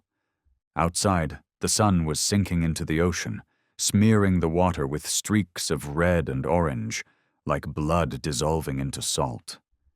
Shadow lay on the porch, calm, at peace, as if he had no idea that his fate had once been decided by a cold string of code. Ethan looked at him. The way he rested there. No tension, no alertness, just being, made something inside Ethan ache in a way he couldn't explain. He didn't know. Didn't know that somewhere a directive had been typed, a line signed, a deletion confirmed. Not because he had failed, but because a mission had, and he had been left behind as its last surviving witness. Ethan stepped slowly out onto the porch. The dog's eyes opened, watched him. For the first time, Ethan sat without keeping distance. He didn't speak. He simply reached out, placed a bare hand gently on Shadow's back, over fur still rough with dried salt, old blood, and things no one would ever understand. Shadow didn't flinch, didn't growl. He lowered his head into Ethan's lap, as if he could feel something rising inside the man whose hand trembled slightly from silent rage. Ethan looked out at the sea, voice low, cracking. "They thought you were just a number." His fingers curled slightly against Shadow's shoulder. "But I see you as something alive." The wind passed through, software cold. Shadow didn't reply. He simply folded his ears, just slightly, as if acknowledging a scar no one could see, but one that had always been there. Ethan didn't sleep that night. After Shadow had settled on the porch, eyes closed, ears still twitching every so often as the sea breeze passed through, Ethan returned to the desk. The old military laptop still glowed in the dark. That pale blue-white screen cast its light across his face like the ghost of a forgotten war room. What Martin had provided was just the surface, the deciphered remnants of a local offline archive. But Ethan knew better. If there was anything truly dangerous, it wouldn't be in a backup. It would be buried inside dynamic code, hidden behind firewalls that hadn't been used in years, the kind of data that required old military network access, dead connections, supposedly. And Ethan was one of the few who still remembered how to reach them. He began typing, a series of retrieval commands, strings of access tokens that had once been part of long decommissioned protocols. Some returned dead ends, file not found. But then, one command triggered a response. A window blinked open. Access point detected. Code reference, Revenant/Black. A secondary line appeared. Rotating encryption. Triple authentication required. Ethan hesitated. This was the point of no return. He pressed enter. The screen flickered for several seconds. The laptop fan kicked into a low whine. Then a familiar interface reappeared. Lines of cold text in the same formatting he hadn't seen in nearly a decade. Unauthorized access. Trace protocol initiated. No alarms, no sounds. But in the lower corner of the screen, a small red icon blinked to life. Red trace. Active monitoring engaged. Ethan froze. His heart slammed once, hard. He had triggered a military trace. That meant every access signal from his location had been detected by the original core system, and could now be reverse-tracked. This wasn't some internal flag or private log. This was real-time surveillance, with physical implications. Ethan moved quickly. He unplugged the temporary data cable, killed all ports, and manually shifted the system to offline protocol. The screen dimmed. The red icon blinked once more, then disappeared. Silence. The laptop returned to standby. Ethan slumped back into the chair, breath shallow, sweat breaking along his brow. And then, like a bullet slicing through the dark, one thought fired through his mind with terrifying clarity. They know I'm looking for him. Ethan hadn't even stood up from the desk when he heard it. Not the wind, not footsteps, but a sound so soft, so precise, it made the hairs on his neck rise. The tap of claws against wooden floorboards. Faint, uneven, as if the one making them was caught between two states of being. He spun around. Shadow, who always moved like a silent shadow, was now standing in the doorway. His body trembled. His head tilted unnaturally to one side. The left ear twitched as if catching static. His eyes were wide, too wide, and the pupils had constricted into sharp, unnatural slits. Shadow? Ethan shot to his feet and stepped forward. But before his hand could reach, Shadow's entire frame jolted. Once, a sharp, violent spasm that lasted only a moment, but hit like a triggered wire. His front legs buckled, then stiffened again, like an invisible command had just surged through him, and he no longer had control over his own body. No bark, no growl. But something inside him was no longer his. No, that's not possible. Ethan stepped back. A part of his mind begged to believe this was just a delayed trauma response. But he had seen too much. He had seen soldiers caught by experimental neurofeedback loops. He had heard whispers of active reflex implants, of programs that embedded commands, not just in minds, but in nervous systems. And what was happening now, this was not natural. Shadow turned his head toward him, not with aggression, but with an emptiness that chilled Ethan to the core. It wasn't the gaze of a conscious being. It was the stare of a receiver. A device registering signal. Ethan's fists clenched. His voice cracked, hoarse with a quiet desperation.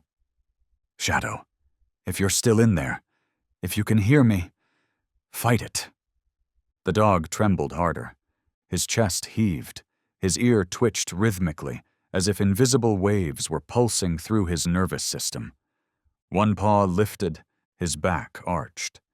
His mouth opened, no growl, just the shape of a cry he couldn't voice. Ethan stepped forward. Slowly, and placed a hand on his shoulder, a touch that once brought comfort. This time, Shadow froze, rigid. But he didn't strike, didn't flinch. He just shook violently, caught in a war within his own body. A command, long dormant, was clawing its way to the surface, reanimating pathways he didn't want to remember. Outside, ocean wind howled through the open window. The laptop still glowed behind them, and Ethan didn't need to look to know. The trace protocol was no longer just text on a screen. The signal had gone out. And Shadow had started to receive it. Shadow still stood there, suspended between two worlds. Ethan couldn't take his eyes off him. Every twitch of muscle beneath the dog's coat now seemed to carry two meanings, one biological, one mechanical. Veins pulsed just beneath the thin fur, vibrating faintly like high-tension wires under stress. Each tremble spoke of a conflict between instinct for survival and something pre-written, buried deep in code. Ethan turned toward the desk. His hands were shaking as he opened the second drawer, the one where he kept the old device. A low-frequency scanner. It had been part of his toolkit during Black Ops, used to detect broadcast signals from radar-silent submarines or to sweep for spyware hidden inside resupply crates. He powered it on. A red light blinked. Nothing. Then, a soft beep. The screen flickered, weak static at first, then a slow wave. The signal grew stronger, clear, steady.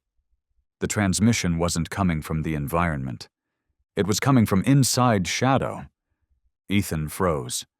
No external collar, no implanted tag on the neck, no visible circuitry. This was internal. He stepped closer, scanner in hand. As soon as he reached the dog's side, the red light turned green. A constant tone, strong, unbroken. The signal was live. Shadow had been outfitted with an embedded receiver. No wires, no audible commands, a low-band remote interface, likely embedded deep in soft tissue, perhaps near the neck, or deeper still, hidden beneath skin and muscle, where no one would ever think to look. A technology Ethan had only ever read about, in classified reports, rumors never acknowledged on record. He sank slowly to the wooden floor, bracing his elbows on his knees. His eyes locked onto Shadow, still standing, breathing hard, eyes beginning to flicker with something he couldn't define. As if he could feel it now, as if some part of him knew that something inside had just been revealed, something he himself had never been allowed to control. "Oh God," Ethan whispered, staring at the scanner still pulsing green in his palm. "They didn't just program your reflexes." His voice caught. "They wired you from the inside." Shadow's ears drooped, and for the first time, Ethan saw it. Not resistance, not alertness, but shame. The kind that didn't belong to a dog. The kind that should never belong to a living being. The shame of a creature turned into a tool, and then discarded, never given the chance to become himself again. Ethan said nothing more. He simply reached out, placed a hand gently on Shadow's head. A gesture that said, "I see you now. I know. And I'm still here." And in a slow, hesitant breath, Shadow lowered his head into Ethan's palm. Not because of a command, not because of a reflex, but because he believed. That afternoon was quiet. Too quiet. No wind, no bird song. Even the sound of the waves had faded, as if pulled back behind a curtain of stillness. Ethan felt it the moment he stepped onto the porch, a pressure change, the kind that made old instincts stir, like the air itself was bracing for a break. Shadow stood to his left, unmoving, eyes locked on the tree line flanking the dirt road that led to the cabin. The fur at the nape of his neck had begun to rise, barely, but Ethan had learned to read the smallest signs. "Something's wrong," he murmured. And then he heard it. Not a motor, not brakes, just the slow, deliberate crunch of gravel under oversized tires. Heavy. Controlled. Not in a hurry. Ethan turned and moved quickly back inside. At the desk, he powered down the scanner, closed the laptop, and slid it into the old canvas bag, along with the engraved metal tag marked K9X and several printouts from the database. He didn't need to look out the window to know what was coming. But he looked anyway, and in that instant, his blood ran cold. A black SUV was crawling down the final stretch of the dirt path. No license plate, high chassis, tinted windows, no dust on the frame, no stickers, not government, and definitely not local. Ethan turned to Shadow. "Move," he said, sharp, direct. No further explanation needed. Shadow was up instantly, glued to Ethan's side as they slipped through the back door into the trees. Behind them, the SUV came to a stop. A door opened. A man stepped out. Civilian clothes, waxed canvas jacket, polished black boots, mirrored sunglasses. He didn't rush, didn't posture. But something in his stance made Ethan's stomach twist with recognition. Then the rear doors opened. Two more figures emerged, weapons tucked beneath jackets, earpieces in their ears. Not government, contractors. The kind that don't wear insignias, that don't answer to treaties or rules of engagement. The kind paid not to follow orders, but to erase evidence. Ethan gripped the strap of the canvas bag tighter. He glanced back once more. The man in the sunglasses was scanning the front of the house, the way a seasoned predator reclaims an old hunting ground. And in that flicker of eye contact, Ethan knew with absolute certainty. They weren't here to ask questions. They were here to clean up. Ethan and Shadow slipped swiftly along the forest's edge, weaving between moss-covered trunks and the brittle crunch of old pine needles. Every step was a calculation in survival. Quiet enough to go unheard, quick enough to disappear. Behind them, the first footsteps landed on the porch. Then came a voice, low, measured, laced with command, without needing to raise its volume. "Trace the ground. Don't breach the house yet. He's not the kind to open the door for strangers." Ethan froze beside a rotting log, pressing his back to the bark. Every cell in his body stretched toward the sound. Then came another voice. Closer. Deeper. Colder. "We're not here to knock." Ethan closed his eyes. The blood in his neck tightened like a drawn wire. That voice. He knew that voice. It had once echoed over loudspeakers in the coastal testing facility down south during the last assignment of his final year in uniform. Resnick. Ethan opened his eyes, carefully parting the leaves. The man standing on his porch didn't wear a uniform. He didn't need to. That face, high cheekbones, sunken eyes, short salt and pepper hair, was the same Ethan had seen behind fences of razor wire. The same face stamped on red-sealed dossiers marked "Black Clearance Only." Colonel Victor Resnick. Once a decorated figure within the Deepwater Command Division, Resnick had been described as a strategic asset in psychological warfare and bio-integrated operations. But to those who knew what that really meant, he was the architect. The mind behind Project Revenant, the man who trained and erased creatures like Shadow. They used to call him the Resurrector, Ethan remembered Martin once saying. Not because he healed anything, but because he could make a dog that had stopped breathing open its eyes again and turn it into a weapon. Resnick walked slowly along the porch, eyes scanning the doorframe like he was retracing a memory. He stopped, bent down, plucked a single dark hair from the mat near the threshold. He held it up to the light. Just a dog hair. But Victor Resnick smiled. Not with joy, not with malice. It was the smile of a man who had just caught the scent of something that should have been disposed of. "He's still alive," he murmured to himself, "and he still reacts the same." Beside Ethan, Shadow suddenly raised his head. He looked towards the house.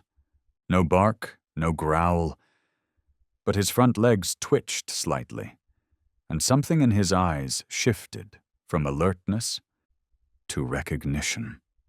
Ethan placed a hand gently on his neck, whispered, "No, kid, not him. He's not your handler anymore." But in Shadow's gaze, a flicker of something old had awakened. Resnick stood on the porch like a man who had never stopped wearing his rank. His posture was military, unwavering, straight-backed, as if the years had passed him but never touched him. On his left wrist was a dark titanium watch, its face digital, styled after standard military instrumentation. But it was what he held in his right hand that made Ethan grip the strap of the canvas bag tighter. A small, matte black cylindrical device. No buttons, just a dull, touch-sensitive surface, and a faint sonic diffuser etched along its side like the vent of a silencer. Ethan recognized it instantly. A low-frequency reflex trigger. In field tests, it had been used to replace voice commands, hand signals, even electric cues. Once conditioned, a war dog could respond to this device as if still mid-training, its will overridden by a rhythm buried in memory. Resnick didn't call out. He didn't need to. He simply raised the device to chest level and tapped the surface. Then held. No sound to human ears. But something in the air changed. Immediately. Shadow convulsed. His whole frame went rigid.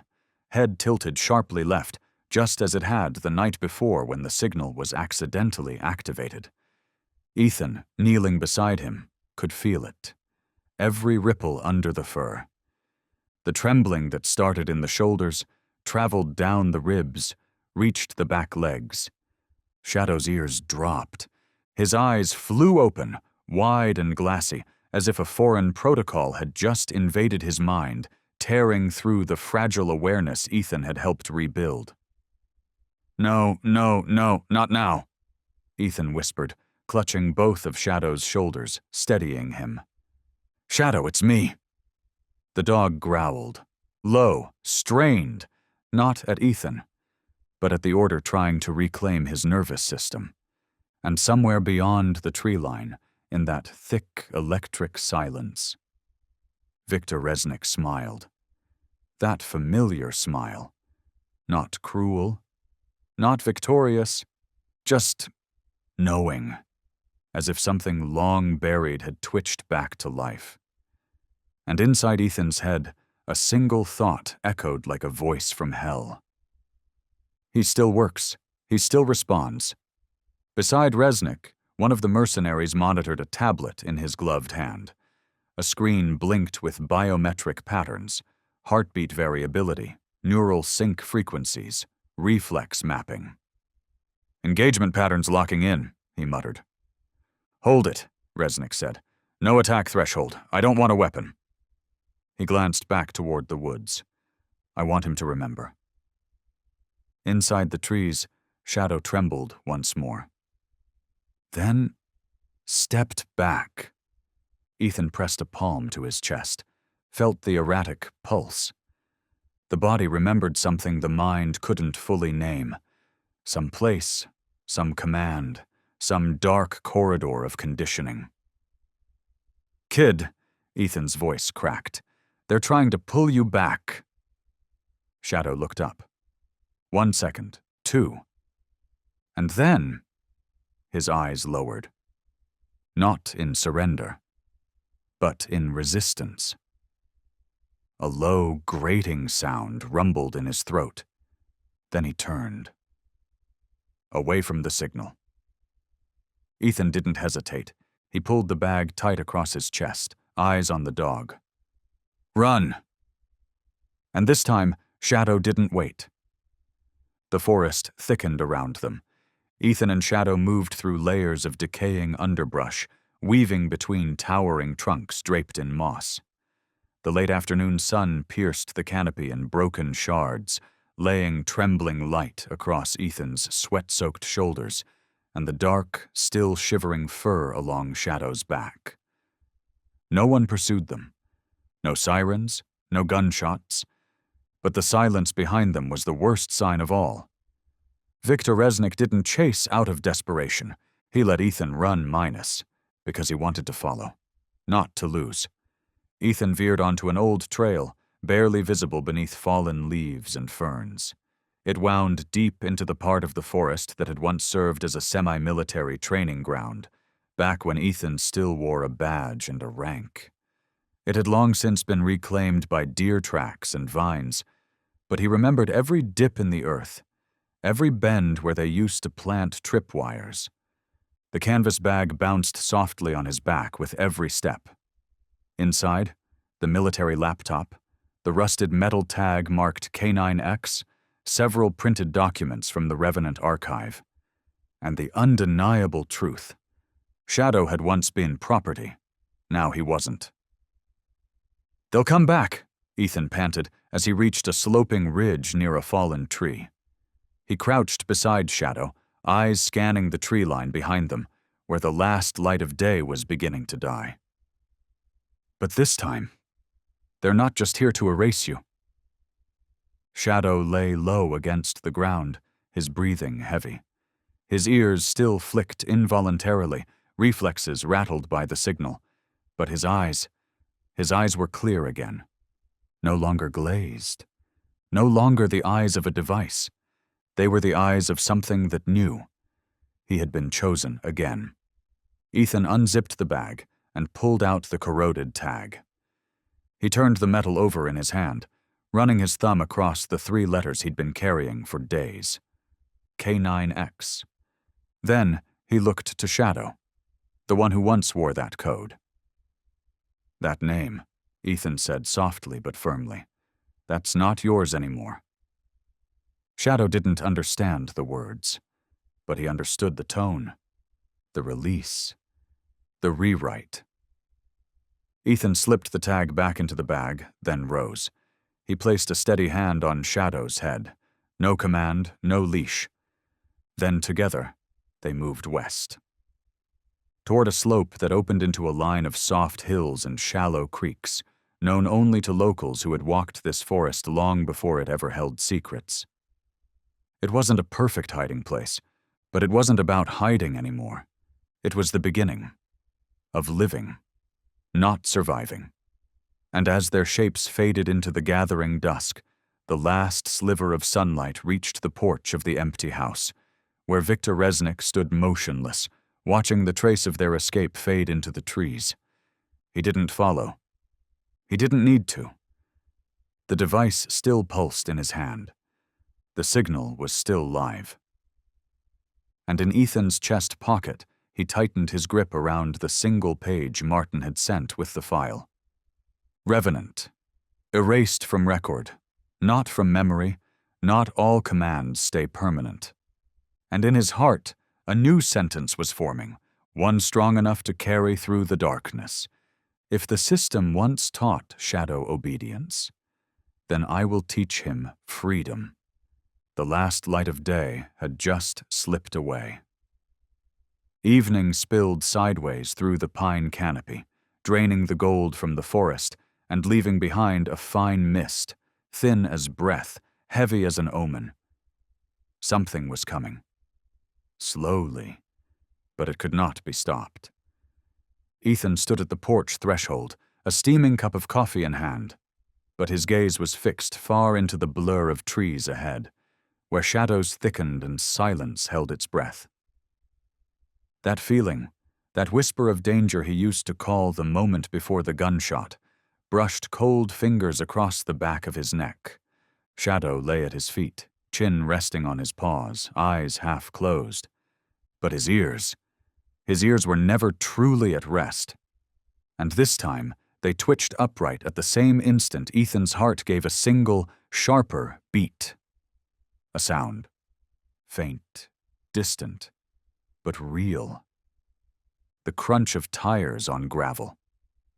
Ethan set the cup down and stepped to the edge of the porch, instinctively lowering his stance. At first it was only a shifting black shape between the trees, but when the first wheel broke the tree line, every sense in his body confirmed it. This wasn't a stranger lost on a back road. It was a predator that had already mapped the territory. A black SUV. Tinted windows, high clearance, no dust on the chassis, no license plate, no decals, no government tags. It moved like something that belonged here, because it knew it belonged here, not looking for a path. Following one. Shadow had risen, no growl, no bark, just wide, focused eyes. Not fear, recognition. His body shifted back slightly, not in retreat, but in readiness. Ethan felt it without looking. He backed into the house, opened the drawer at the desk, and retrieved the canvas bag. Inside, the military laptop, the rusted collar tag stamped K9X, the printed documents from last night's encrypted files. Outside, the engine stopped. A soft click. Then came the footsteps. Heavy boots met dirt and wood. One man stepped out. Tall, straight-backed, charcoal leather coat, mirrored shades. He didn't look around like a scout. He walked like someone returning to land he once ruled. Ethan stood behind the door. He didn't draw his weapon, but he tightened his grip on the canvas strap, as if holding on to the last surviving pieces of truth. The rear doors opened. Two more emerged, broad-shouldered, silent. Long coats hiding half-visible weapons. One of them nodded toward the porch. Mercenaries. No uniforms, no flags. No one would trace them when this place was ash. Ethan bowed his head slightly, then whispered, low and steady, toward the floor by his feet. Shadow, we're leaving. He didn't have to say it twice. Shadow had already turned, moving the moment Ethan opened the back door and slipped down the slope into the trees. And behind them, where the sunset had just vanished, the silhouettes of 3 men stood still, as if waiting for the past to come home and surrender itself. The old lighthouse stood on the edge of a cliff that jutted into the sea, marked on local maps as non-operational erosion hazard. But Ethan knew better. The lighthouse hadn't fallen. It had just been forgotten. And sometimes, the places the world forgets are the only ones left where it's safe to breathe. It had taken him and Shadow nearly half a day to cross the ridge, weaving along an old trail that skirted the mountainside through a cathedral of ancient pines. The path was blanketed in needles, broken branches, and tangled roots. No tire marks, no footprints. Only the wind, hissing through crags, carrying salt and old memories. Finally, as the sun tilted westward, the tower emerged. Weather-worn, lichen-covered, but still standing, like an old soldier too stubborn to collapse. Ethan paused in front of the rust-streaked iron door. One side hung crooked. The other refused to yield until he pressed both shoulders into it, shoving with a quiet grunt. The hinges gave a long, aching creak, like the exhale of a forgotten machine. Inside, it was unchanged. Dust draped every surface, cobwebs stitched across ceiling beams. A wooden desk sagged with rot and age, but the concrete bones of the structure held. The lower level was dry. The electrical grid had long since died, but Ethan had brought flashlights and spare batteries. He set the canvas bag down, unzipped it. Inside, the military laptop, the printed files, the rusted collar etched with K9X, everything intact, and beside them, a folded olive-green blanket. Old, frayed, tucked there like the echo of something once routine. Shadow followed him in without being called. He didn't sniff or pace like most dogs entering unfamiliar ground. He simply stood still, took in the space, slowly, as if it wasn't unfamiliar at all. As if he had been here once, or somewhere like it. A decommissioned base, maybe. A facility near the sea, a place with salt in the walls, rust on the rails, and the scent of discipline in the air. Ethan didn't speak. He unfolded the blanket and spread it along the far wall, opened the high window to let in the breeze, then sat beside a moss-gray patch of stone, legs stretched out back against the wall. Outside, the waves crashed softly against the cliff face, like whispers from an old friend. Shadow lay down opposite him, close to the wall. He didn't whimper, he didn't shift, but his eyes, watching through the slit of the open window towards the endless sea, began to change. And Ethan knew, without needing to be told, that here, between wind and stone and the sound of water, Shadow would no longer listen for orders. He would start listening for himself. That first night at the lighthouse, the wind pressed hard through the warped wooden door, slipping through cracks and broken seams. It carried with it low, muffled tones, like orders broadcast through a damaged intercom. Above them, the tin sheets of the roof shivered gently, creating a rhythm. Repetitive, cold, mechanical. And every time the sound returned, Shadow lifted his head. Not urgently, not in fear, but instinctively. His eyes widened, pupils narrowing, locking onto the direction of the sound as if something unspoken was waiting there. His ears perked, his body tensed, not in panic but in precision, like a soldier who hears a muster horn, long after the war is over. Ethan noticed. He said nothing. He only watched, silently, like a physician witnessing a patient wander through memories no one else could enter. The wind moaned against the door again. The metal shook above. Then, distantly, the sharp, broken cry of a gull, high, splintered, fading in and out. Shadow froze again. But this time, when he turned his head, the change was different. No longer the wired reflex of combat readiness, but something else, something harder to name. In those dark eyes, the gaze dulled for a moment, softened, slackened, as if something old and wordless had stirred. He wasn't looking for a target anymore. He was looking through the wall, through the room, through time. He saw something Ethan couldn't. Barbed wire fences, a sky the color of gunmetal, boots pounding in unison, oil smoke on wind, and the screams of other animals that never came back. Ethan rose quietly. He didn't call Shadow's name, didn't touch him. He sat down nearby, close but not close enough to intrude, as if respecting the sacred perimeter of memory. Shadow didn't look at him, but he heard him. Ethan reached for the olive blanket and gently draped it across the dog's back. Shadow's eyes closed, not to sleep, but to contain whatever had awakened, to keep it from spilling too far. Ethan understood that. It was no longer a reaction to command. It was the echo of pain that had never been given a name. And now, with each metallic creak of the old lighthouse, each gust of wind slamming into stone walls, another piece of that past was being unearthed. No one was calling, and still, Shadow listened. No one gave an order, and still he rose. Ethan leaned back against the wall, gaze drifting upward to the ceiling beams trembling in the wind. And in that moment, he understood. These sounds weren't just wind anymore. They were echoes from a life that had been strangled into silence. And for the first time, Shadow was being allowed to hear himself again. On the third night at the lighthouse, the wind still blew in steady from the sea. But this time, Ethan didn't hear it as a warning.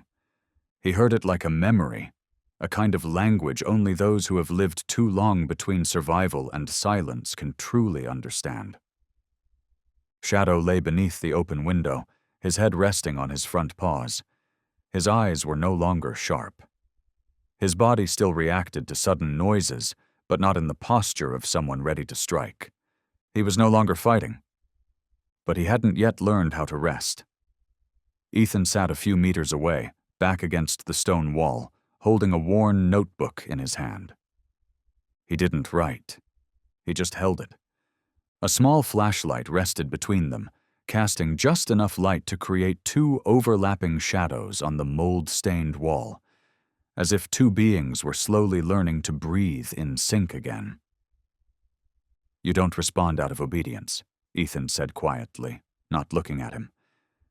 "I see it now. You listen to those sounds, not because they were drilled into you, but because no one ever helped you unlearn them." Shadow tilted his head slightly. "No one ever taught you how to live once you stopped being a tool, huh?" The wind slipped softly through the roof beams. Ethan set the notebook down, leaned forward, and lowered himself to the floor beside Shadow. Close. Level. Not above. Not commanding. Just present. "You don't have to obey. You don't have to prove anything. If you need to shake, shake.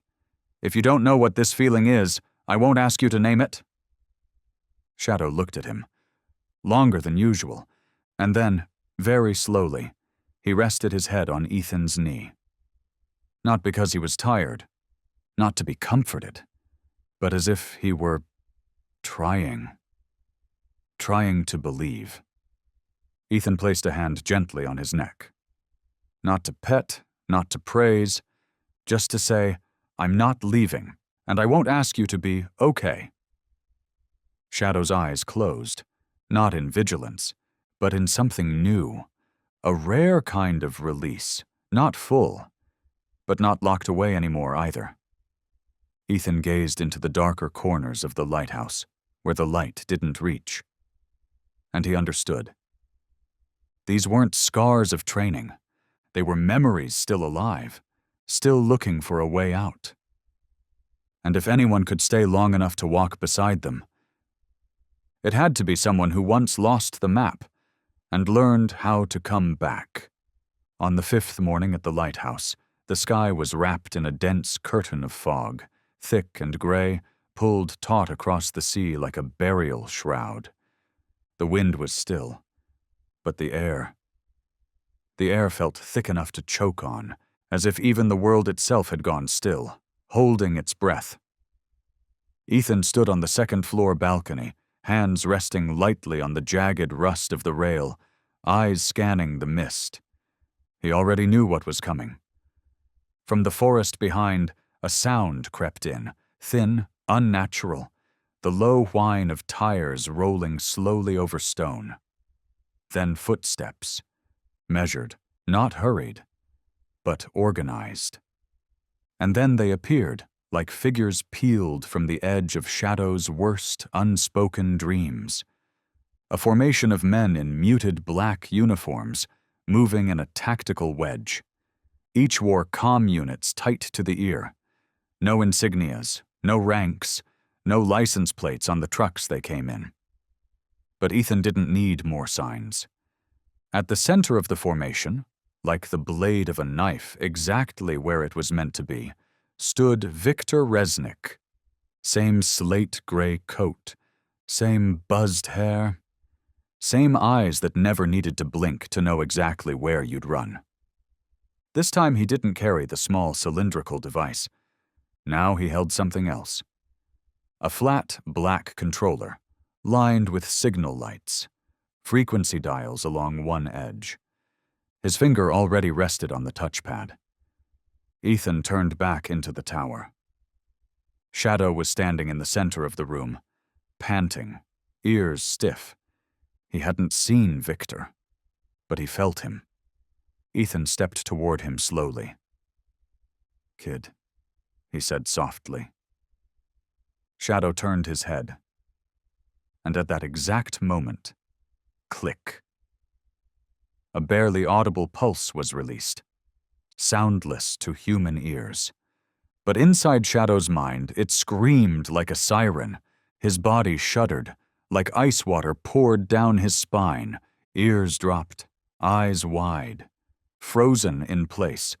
One leg twitched forward, just barely, like a command had surfaced from the grave, telling him to move, but not telling him where. "No, not now," Ethan whispered, stepping closer, hand raised, not to touch, but to speak through presence, to give Shadow a voice to focus on, a real voice, not a signal. Shadow's breathing fractured into short, desperate bursts. The edge of his lip trembled. His ears didn't move. This wasn't readiness. This was a soul being dragged back to the one place it once wanted to die. Ethan stepped back, and Shadow's eyes began to shift. Toward him, Shadow stood frozen in the narrow room of the lighthouse, where pale light spilled in through the high window and fell in patches across the worn wooden floor. His dark coat bristled with each breath, shallow and rapid. The air around him seemed to waver, not from the wind, but from something shifting inside. Ethan took half a step back. He knew that look, knew the tremble at the edge of action. Shadow was standing at the threshold, between the self he was becoming and the weapon he had once been made to be. "Shadow," Ethan said. His voice didn't rise, but each word landed like weight on a wire. "It's me." Shadow blinked. Then, suddenly, he launched.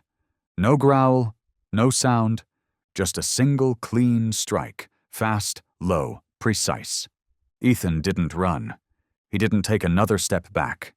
His hand stayed where it was, open, not in defense, not to fight. In a tenth of a second, Shadow's eyes swept across the space between them, not seeing man or enemy, but something else. A void. A fractured place where instinct, memory, reflex, and fear clashed like shards of broken mirror. And then, just before his jaws could close around Ethan's wrist. He stopped. His eyes locked onto Ethan's. And in that heartbeat of stillness, everything held. No one moved, no one breathed, only two gazes met. One that had once commanded, one that had once obeyed, now caught in a space that asked only one question. Do you trust me enough to stay? Shadow trembled violently, his head tilted, a sharp hiss of breath escaping through his teeth, like trying to swallow a command that didn't belong to him anymore. His nails slipped slightly across the floor, his hind legs taut, poised, but he didn't leap again. Ethan stayed exactly where he was. His eyes never wavered. He didn't plead, didn't flinch. He looked at Shadow the same way he did the first time, when he pulled him from the ocean. As a life, not a code, not a command chain. Shadow blinked again, and the tension inside him broke. But not toward Ethan. He turned, veering in another direction. The room fell to stone silence. After the charge, the near impact, and the sudden halt, Shadow now stood suspended between two worlds. Behind him, the command still pulsing from a signal he hadn't asked for. Ahead of him, a man who brought nothing but trust. His breath came in shallow bursts, ears pinned back, but his eyes had changed. No more turmoil, no more fog, only a quiet stillness, the stillness of a being waiting for just one thing: permission to decide. Ethan stepped forward. Slowly. Each footfall peeled back a layer between a past hardwired into flesh and a present rebuilt, day by uncertain day. When they stood a single arm's length apart, Ethan stopped. He didn't kneel, he didn't lower himself. He simply extended his hand and placed it gently on Shadow's head. Not like a master laying claim to a pet, but like one soul touching another, a silent ritual of equality. His hand trembled slightly, but his voice did not. If you choose, then choose now. No command, no guidance. The words didn't lead. They opened. A space, a doorway. One only Shadow could step through. A breeze passed through the window, lifting the last strands of evening light across the weathered stone wall. Shadows spilled like ink across the floor, blurring what once was, but sharpening what still could be. Shadow lifted his head, and his eyes met Ethan's, no longer the eyes of something trained, but the gaze of someone remembering who they are. He closed them, just for a moment, and leaned his forehead into Ethan's hand. Not long, but long enough to turn a choice into a vow. Then he turned, without hesitation, without looking back, toward the place where the signal had been sent. Ethan tightened the strap of the canvas bag at his side, eyes fixed on Shadow's back. He didn't call out, didn't hold him back. He followed, not as a handler, not as a rescuer, but as someone who had just been chosen again, as a companion. Outside the lighthouse, the fog was beginning to dissolve, carried off by the rhythm of sea winds pushing in from the horizon. Victor Resnick stood in the center of the cracked concrete yard, his grip firm around the frequency controller. He held it like an inverted cross, no longer a symbol of salvation, but one of control. His expression bore no rage, no triumph, only the cold certainty of a man who believed every piece on the board would eventually return to the place he had chosen for it. R7, he whispered. Return to position. He pressed the button. A wave of ultra-low frequency pulsed outward, silent, invisible, sharp as a scalpel. And then, Shadow stepped out from the lighthouse door, his eyes locked on Victor. No growl, no snarl, no threat. Just a gaze that had never existed in any of the Revenant Project's case files. Victor pressed the button again. The device in his hand gave a small hum. One of its signal bars shifted from amber to red. Target acquired. Response threshold reached. R7, he said again, louder this time. Lie down. Shadow kept walking, not like a soldier returning to command, but like something awakened from a long, terrible sleep, walking back toward the one who once chained him inside it. Victor frowned. I said, lie down. Still no response. No signal echoed back. No confirmation ping. No obedience protocol engaged. Only a dog moving forward. When the distance between them closed to meters, Shadow began to run. Victor stepped back, raising the controller like it might somehow shield him from what was coming. But it was too late.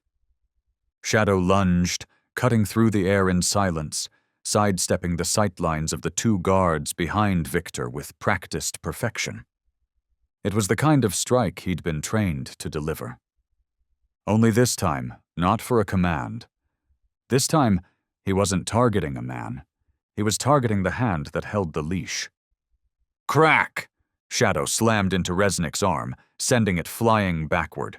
The controller was ripped from his grasp, spinning across the ground until it shattered with a sharp, splintering snap. Plastic, circuits, control, broken. Shadow landed on all fours. He didn't attack again, didn't advance. He just stood there, on the weathered pavement, surrounded by ocean wind and broken wires, like something that had just shattered a collar no one could see. Resnick stared at his empty hand, stunned. No, that's not possible. Ethan stepped out of the lighthouse. He crossed the yard slowly, the wind catching the edges of his coat. He didn't reach for a weapon. He didn't shout. He simply stopped, between Resnick and Shadow. He made his choice, Ethan said. No codes, no commands. Resnick's eyes narrowed. You think that's the end of this? Ethan met his gaze, not with fury, but with frost. No, he replied, but this is where it begins. Behind him, Shadow stepped forward, then stopped at Ethan's side, shoulder to shoulder. No bowed head, no trembling. He just stood. For the first time, not as a weapon, but as something free. Resnick fell to the darkened concrete, his scraped hand catching on the fractured shards of the control device, the very thing that once allowed him to dictate the movements of dozens of numbered lives. Now, it was nothing more than cracked plastic. Silent. Dead. Blood slipped from his left arm, where Shadow's shoulder had hit during the final interception.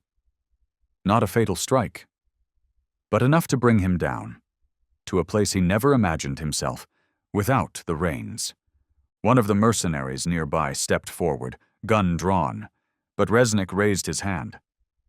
Number, stand down. His voice rasped, dragging itself through dust and defeat.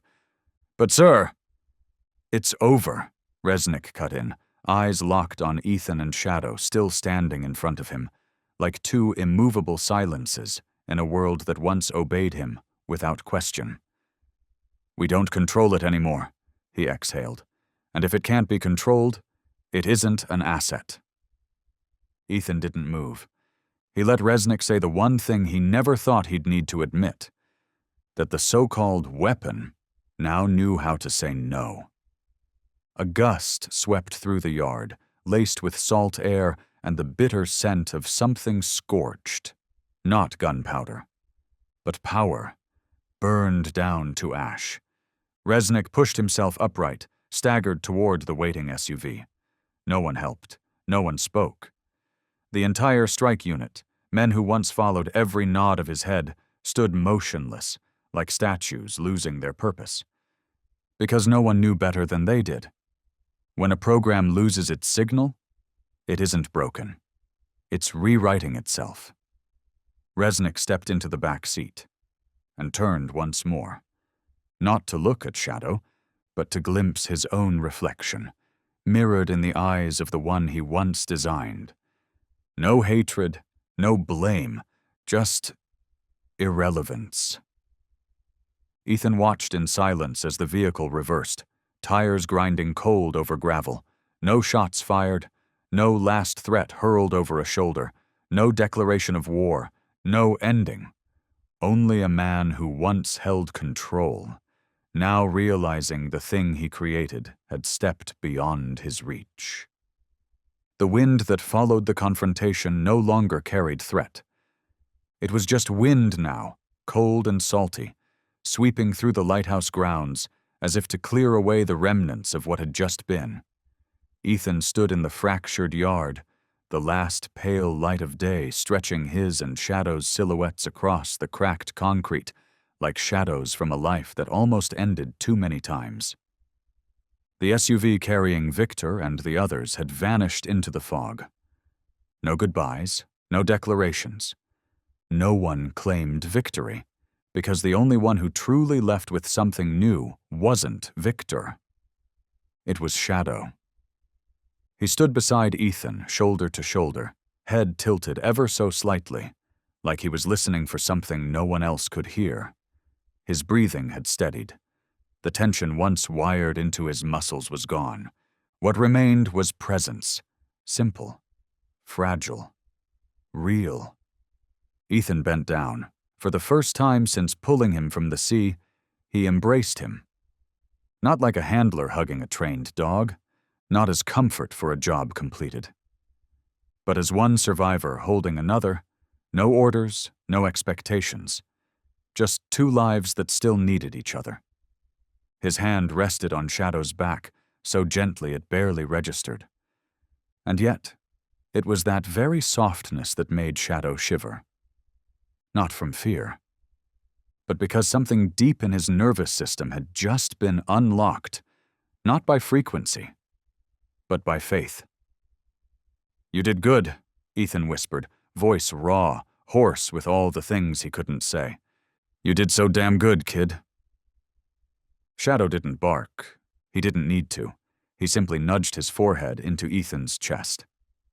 Not because he was taught to, but because, for the first time, he chose that gesture as a way to say, "I'm here, and I am mine." And in that quiet moment, Ethan realized he wasn't just holding a dog. He was holding a soul that had once been broken, now learning how to come back together. Not through commands, not through programming, but through freedom, through choice. The next morning, the sun rose late. Not because of thick clouds, but because today, the light wasn't in a hurry. Ethan woke while the sky was still a muted blue-gray. He stepped out onto the lighthouse porch, his hand brushing the rusted railing. The same spot where last night, footprints had marked the retreat of men who no longer held power. The sea was still there, steady, indifferent, unchanged, as if nothing had happened between the tides. But Ethan knew, for him and for Shadow, everything had changed. Behind him, Shadow stepped out. He needed no command. He simply came to stand beside him, his shoulder pressing gently against Ethan's leg. A silent signal passed between beings who no longer needed words. Ethan placed a hand on his head. Software steady. "Let's go." They didn't bring much. Just the worn canvas bag. Inside, the remnants of a truth once buried. A broken command device, a tag engraved K9X, a few pages of off-grid documents. Ethan needed nothing more. Because what mattered most wasn't in the bag. It was the choice that had already been made. Together they left the lighthouse behind, walking the narrow cliffside trail few people remembered. It cut through low woods and followed the bend of a shallow stream. At the final rise, Ethan paused. He turned to look back at the sea. That place where he had once found a creature drifting between life and death. That place where Shadow had no name, no voice, no right to refuse. That place had once been the beginning of pain. And now they turned their backs on it, not to reject it, but because they had survived it. Because they had risen, because pain no longer held the leash. Ethan stepped forward. Shadow followed, close behind. No orders, no hesitation. No longer Canine X, no longer a tool. Just Shadow, a name born of trust. A soul seen not through rank or number, but through eyes that no longer commanded. And like that, they walked away from the sea, carrying the one thing those who sent the signals could never take back. Freedom. The road to the highlands twisted like a ribbon of dirt through hills draped in pine and boulders, where cell signals vanished after the second bend, and digital maps faded into blank space. Ethan guided the old pickup truck along a moss-covered trail, its tires crunching over dry, rotted leaves. The track it left behind was faint, erased swiftly by the wind. No one followed. No one could.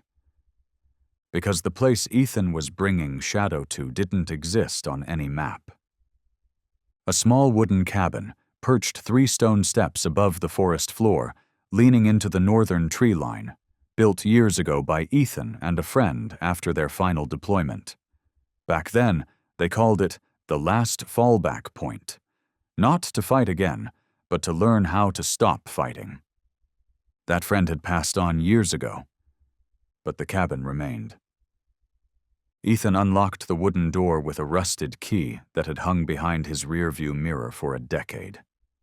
Inside, the air smelled of old pine and stillness. Dust blanketed every surface. There was no electricity, no reception, but there was light filtering through the slanted roof, and a silence that hadn't yet been touched by the world. Shadow stepped inside behind him. He didn't sniff or scout, didn't tense. He just stood there for a moment, drew in a long breath, and sat down on the wooden floor, as if his body already knew.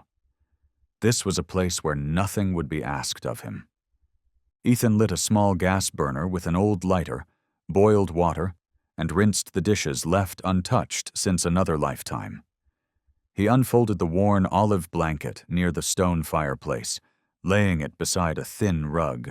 Shadow watched him for a while, then quietly padded over and curled up on the rug, not by command, not waiting for a signal, but simply because he finally trusted the stillness enough to rest.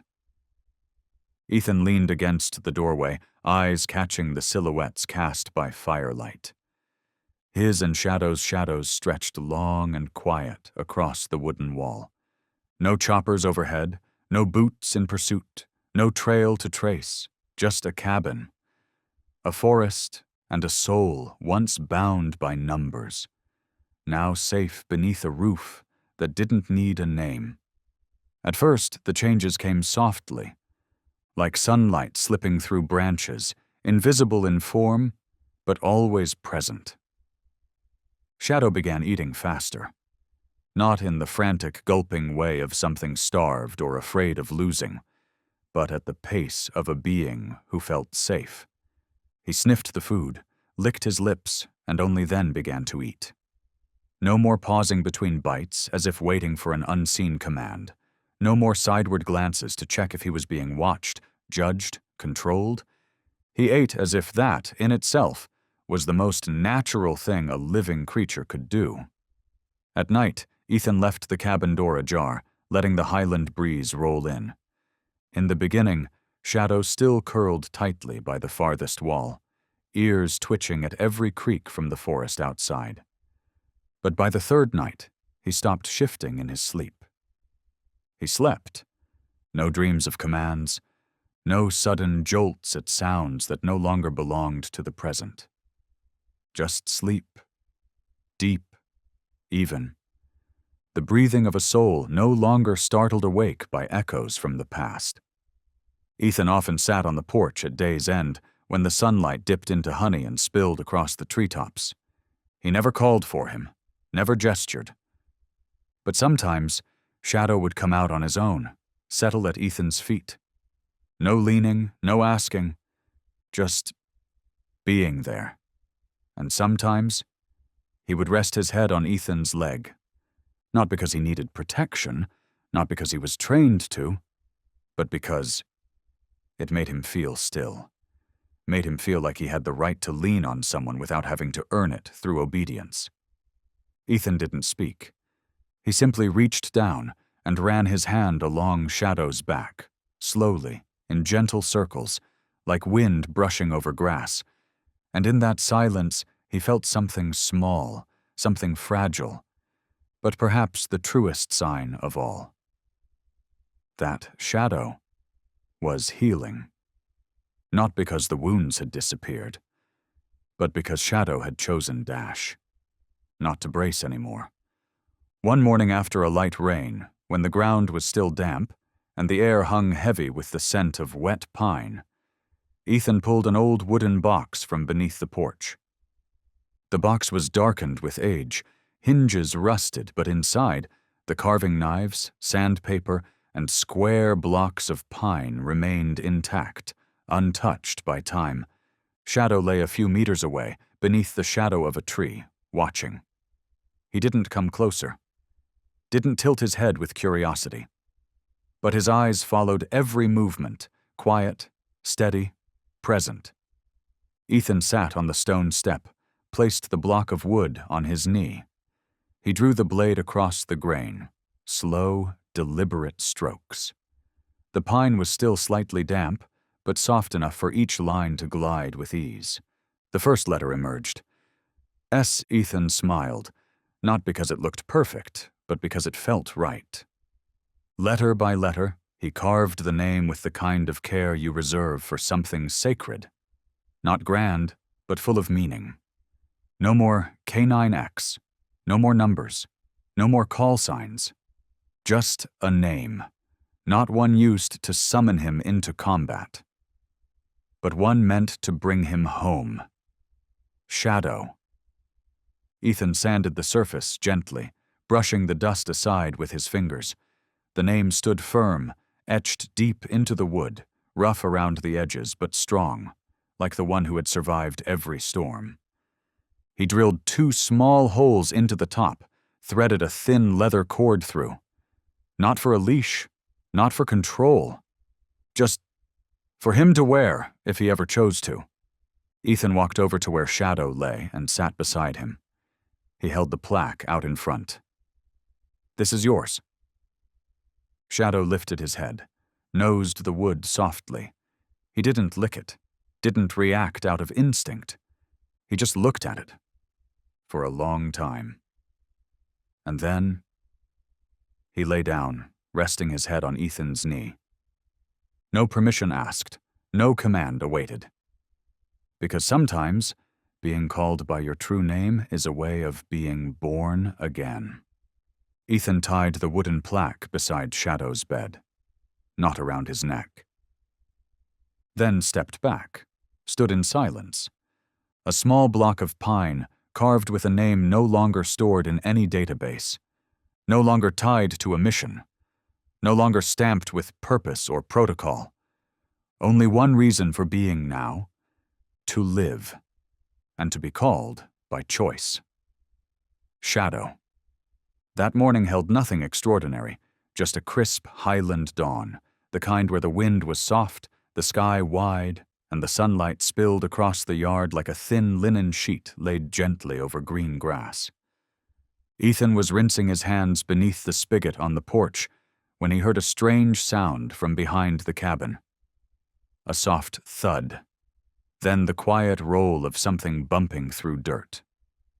He paused, turned his head. Shadow was nudging an old tennis ball, the kind Ethan had tossed haphazardly into a pack long ago, never intending to use. The ball was worn, yellowed, stained with time and trail mud. But to Shadow, it might as well have been a newly discovered planet. He didn't bite, didn't shred it. just pushed it gently, little by little, with his nose, then circled back. Not out of instinct, not for reward, but simply because he wanted to. No command, no handler nearby, no structure to follow, just a creature rediscovering joy in motion. Ethan stood still beneath the soft sunlight, his hand frozen on the spigot. He didn't smile wide. He just exhaled, slow and quiet, because what he had just witnessed wasn't grand, wasn't heroic. It was something simpler, rarer.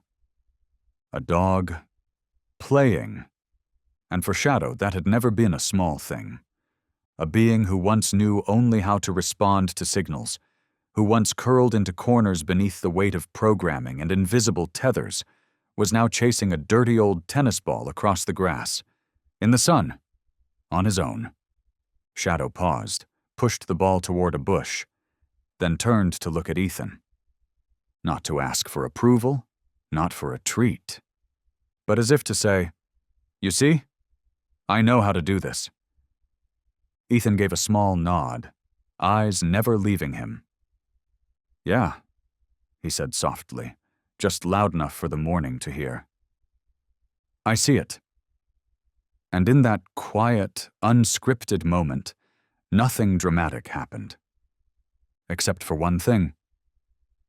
The darkness had learned how to chase the light. That afternoon, the sunlight was soft, and the wind carried the scent of freshly cut grass. That kind of smell, just damp enough, just earthy enough, to stir up childhood memories Ethan could no longer name, but hadn't quite forgotten either. They walked together down the narrow dirt path behind the cabin, toward a wide clearing near the forest's edge, a place that used to serve as a supply drop zone, back when Ethan was still with the rescue unit. Now the grass had reclaimed it, lush, untrimmed, a little wild, but harmless. Ethan carried an old tennis ball, not to train, just to see if maybe Shadow still liked it like he had that morning. Shadow walked beside him, his gait more relaxed now. Not silent like a shadow anymore, but not exactly bounding with energy either, just natural. When they reached the center of the field, Ethan sat down in the grass, the ball resting quietly in front of him. He didn't call. He just looked at Shadow. "Up to you." Shadow stood there for a moment, head tilted slightly, as if reading the landscape. Then, no signal, no prompt, no cue. He stepped forward, nosed the ball gently. It rolled, and he chased it. He ran. Not like before. Not that old, direct, clinical run that obeyed geometry and design, but loose, a little uncoordinated on the soft dirt. The kind of run that, if someone were watching, might make them smile, because it looked more like a dog than a machine. Ethan stayed seated, leaning back on his hands, watching. And then, the strangest thing happened. Not because Shadow leapt for the ball, not because he tumbled in the grass, but because his tail wagged. Once, then again. Slow, subtle, but real. Not a reflex, not a program, but something spontaneous. Joy, without a reason. Ethan didn't laugh. He just pressed his lips together and dipped his head slightly, to hide the thing rising in his chest. The kind of ache that doesn't sting, but softens, like an old wound finally giving way to something warm. Because sometimes a wagging tail isn't just joy. It's a wordless declaration, "I am alive." And this time, it's real. One afternoon, Ethan took Shadow down the winding path to the small market at the base of the hill, just a handful of general stores and a wooden cafe that looked out over the lake. There was nothing special about the walk that day. The sun was soft. The leaves drifted down like a slow breath. Shadow walked beside Ethan, no leash, no tension. He didn't sniff nervously at corners, didn't scan for exits. He just walked. Steady. Natural. As if no one needed to know what he had once been. As they passed a cluster of wild rose bushes, a woman's voice called out from a porch step nearby. "Good afternoon!"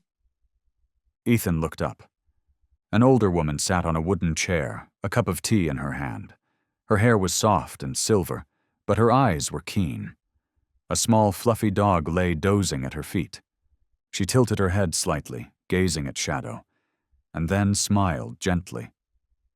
"What's his name? That handsome boy?" Ethan paused. Shadow stood still at his side, eyes on the woman, not startled, not guarded. Just present, waiting. Ethan looked down at him. 1 second.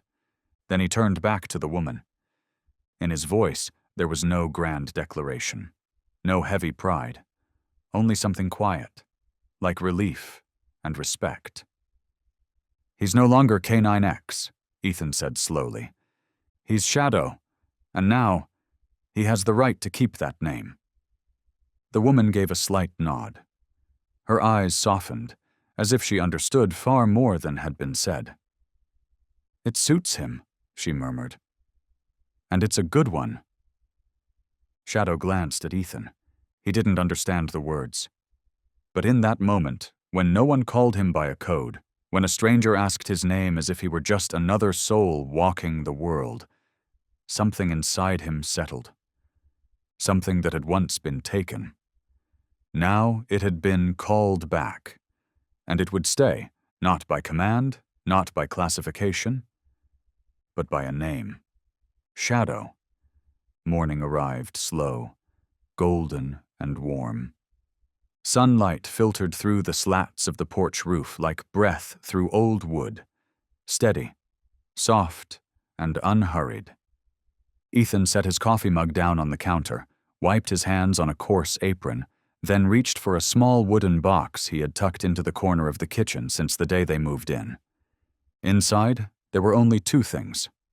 The first, a torn collar, weathered leather frayed by salt water, its metal clasp rusted and stained with years of ocean air. Fixed to the front was a steel tag, dulled and nearly unreadable. It bore a faint, almost ghost-like engraving, K9X. The second, a wooden nameplate, carved by hand, the letters rough but solid, not perfect, but real, a name that had not been assigned, but chosen. Shadow. Ethan said nothing.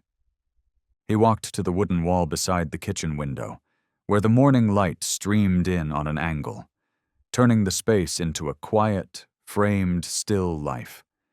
And there, side by side, he hung both items, not to divide them, but to see them as one line, one arc. On one side, what once confined him. On the other, what he chose to carry forward. They weren't opposites. They were continuation, and between them hung something no wood or metal could ever hold. Change. Forgiveness. And a journey no one, not even the ones who built him, could have imagined. A subject choosing his own future. Ethan stepped back. He didn't look at them like trophies. He looked at them like someone witnessing survival. That afternoon, the highlands turned gold. Late sun spilled across the tin roof and fell in long slants over the stretch of earth behind the cabin. No one said this day was special, but some days don't need to be announced. They become milestones just by being lived. Ethan placed an old wooden chair beneath a row of pines out on the porch. Beside it, a thin blanket was spread out on the grass. Not as a request. Just there, in case someone might want to lie down. And Shadow did. Not from command, not from a glance. He simply chose the spot closest to Ethan and settled into the sun and the grass as if, finally, there was nothing left to guard. There was no music, no conversation, only the wind slipping through pine needles, the soft creak of trees touching in the breeze, and the slow, steady rhythm of 2 breathing beings. Once broken, now, sharing peace neither of them had ever dared believe was real. Ethan sat with elbows resting on his knees, his gaze drifting toward the place where the sun was folding behind the mountains. He wasn't searching. He wasn't explaining. He was just sitting. And beside him, Shadow, still unguarded, was looking in the same direction. Not trying to understand, just present. And sometimes the most sacred thing in a life isn't action, isn't words, it's presence, full, unconditional, undemanding. And today, beneath a nameless sunset, Ethan understood. This was it. Not the end, but the first time they no longer needed to begin again. The sun had nearly vanished behind the mountains. The last threads of light shimmered through the tree canopy, curling golden paths across the edge of the porch roof, like quiet stitches mending the wounds of a long day. Ethan remained still in the wooden chair, hands resting slack in his lap, his back slightly curved with the familiar ache of a man who once carried heavy packs but now only wished to set everything down. Beside him, Shadow lay unmoving, his head resting on the edge of a worn blanket. Eyes gently closed, ears no longer twitching at each distant sound. Just listening. Ethan watched him for a long while, not like someone watching a dog, but like one survivor seeing another soul who had survived in their own way. In the cold, slow breath of twilight wind, Ethan leaned ever so slightly toward him and whispered, "Not everything that's broken stays broken." His voice was low, but it didn't need to be loud, because those words weren't meant for ears. They were meant for something deeper, for the place inside that had once been crushed by fear, by loss, by trust taken too soon and too often. Ethan placed a hand on Shadow's back, not rubbing, not stroking, just a touch. "You don't have to be a soldier anymore." A beat of wind passed. The grass at their feet stirred gently. "You only need to be yourself." Shadow didn't move, but his breath stretched longer, like something old and heavy had just been exhaled from his chest. They sat like that, together, in a world that no longer needed weapons, codes, or ranks. And in that silence, Ethan knew. Shadow had heard him, not with ears, but with something far deeper, something that had waited a very long time.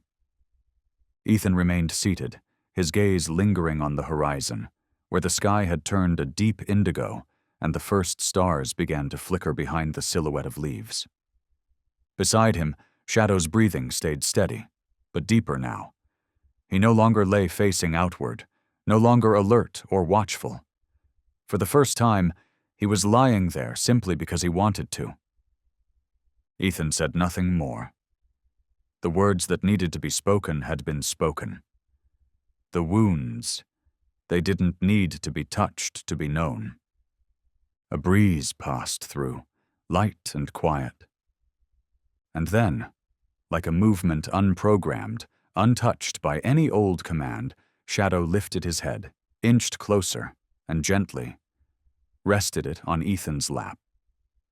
Not like a dog seeking affection, not like a creature trying to please its handler, but like a soul that had finally been called by name, with tenderness, and was now answering with its whole self.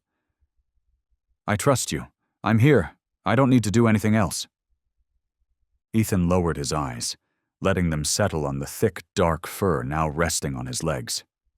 He didn't stroke him, didn't pet. He just placed his hand there, light, steady, warm. Neither of them said a word. Neither of them needed to. Because in this world, in the quiet shared by two beings who had once been broken, sometimes presence is the only answer the heart truly needs. Shadow exhaled, a slow, soft breath. Not from exhaustion, not from surrender, but because he had finally arrived. Night settled gently over the highlands, draping a quiet calm across the wooden rooftop, as if the world itself had agreed. This is enough now. Ethan and Shadow still sat beside each other, wordless. No need for words, nothing left to prove, no one left to run from. Only life remained, simple, unadorned, and no longer needing permission. Inside the cabin, on the raw wooden wall, two things still hung side by side. An old, weathered collar etched with the code K9X, and a hand-carved wooden nameplate with one word only: Shadow. One spoke of what he had once been defined by. The other, what he chose to keep for himself. And the space between them was the journey. The journey of a being once programmed like a machine, once stripped of the right to choose a name, once living by reflex, not feeling. But now, in stillness, between nature and the human heart, he had come alive again. No longer a number, no longer a project, no longer a soldier, but a dog, a soul, a friend.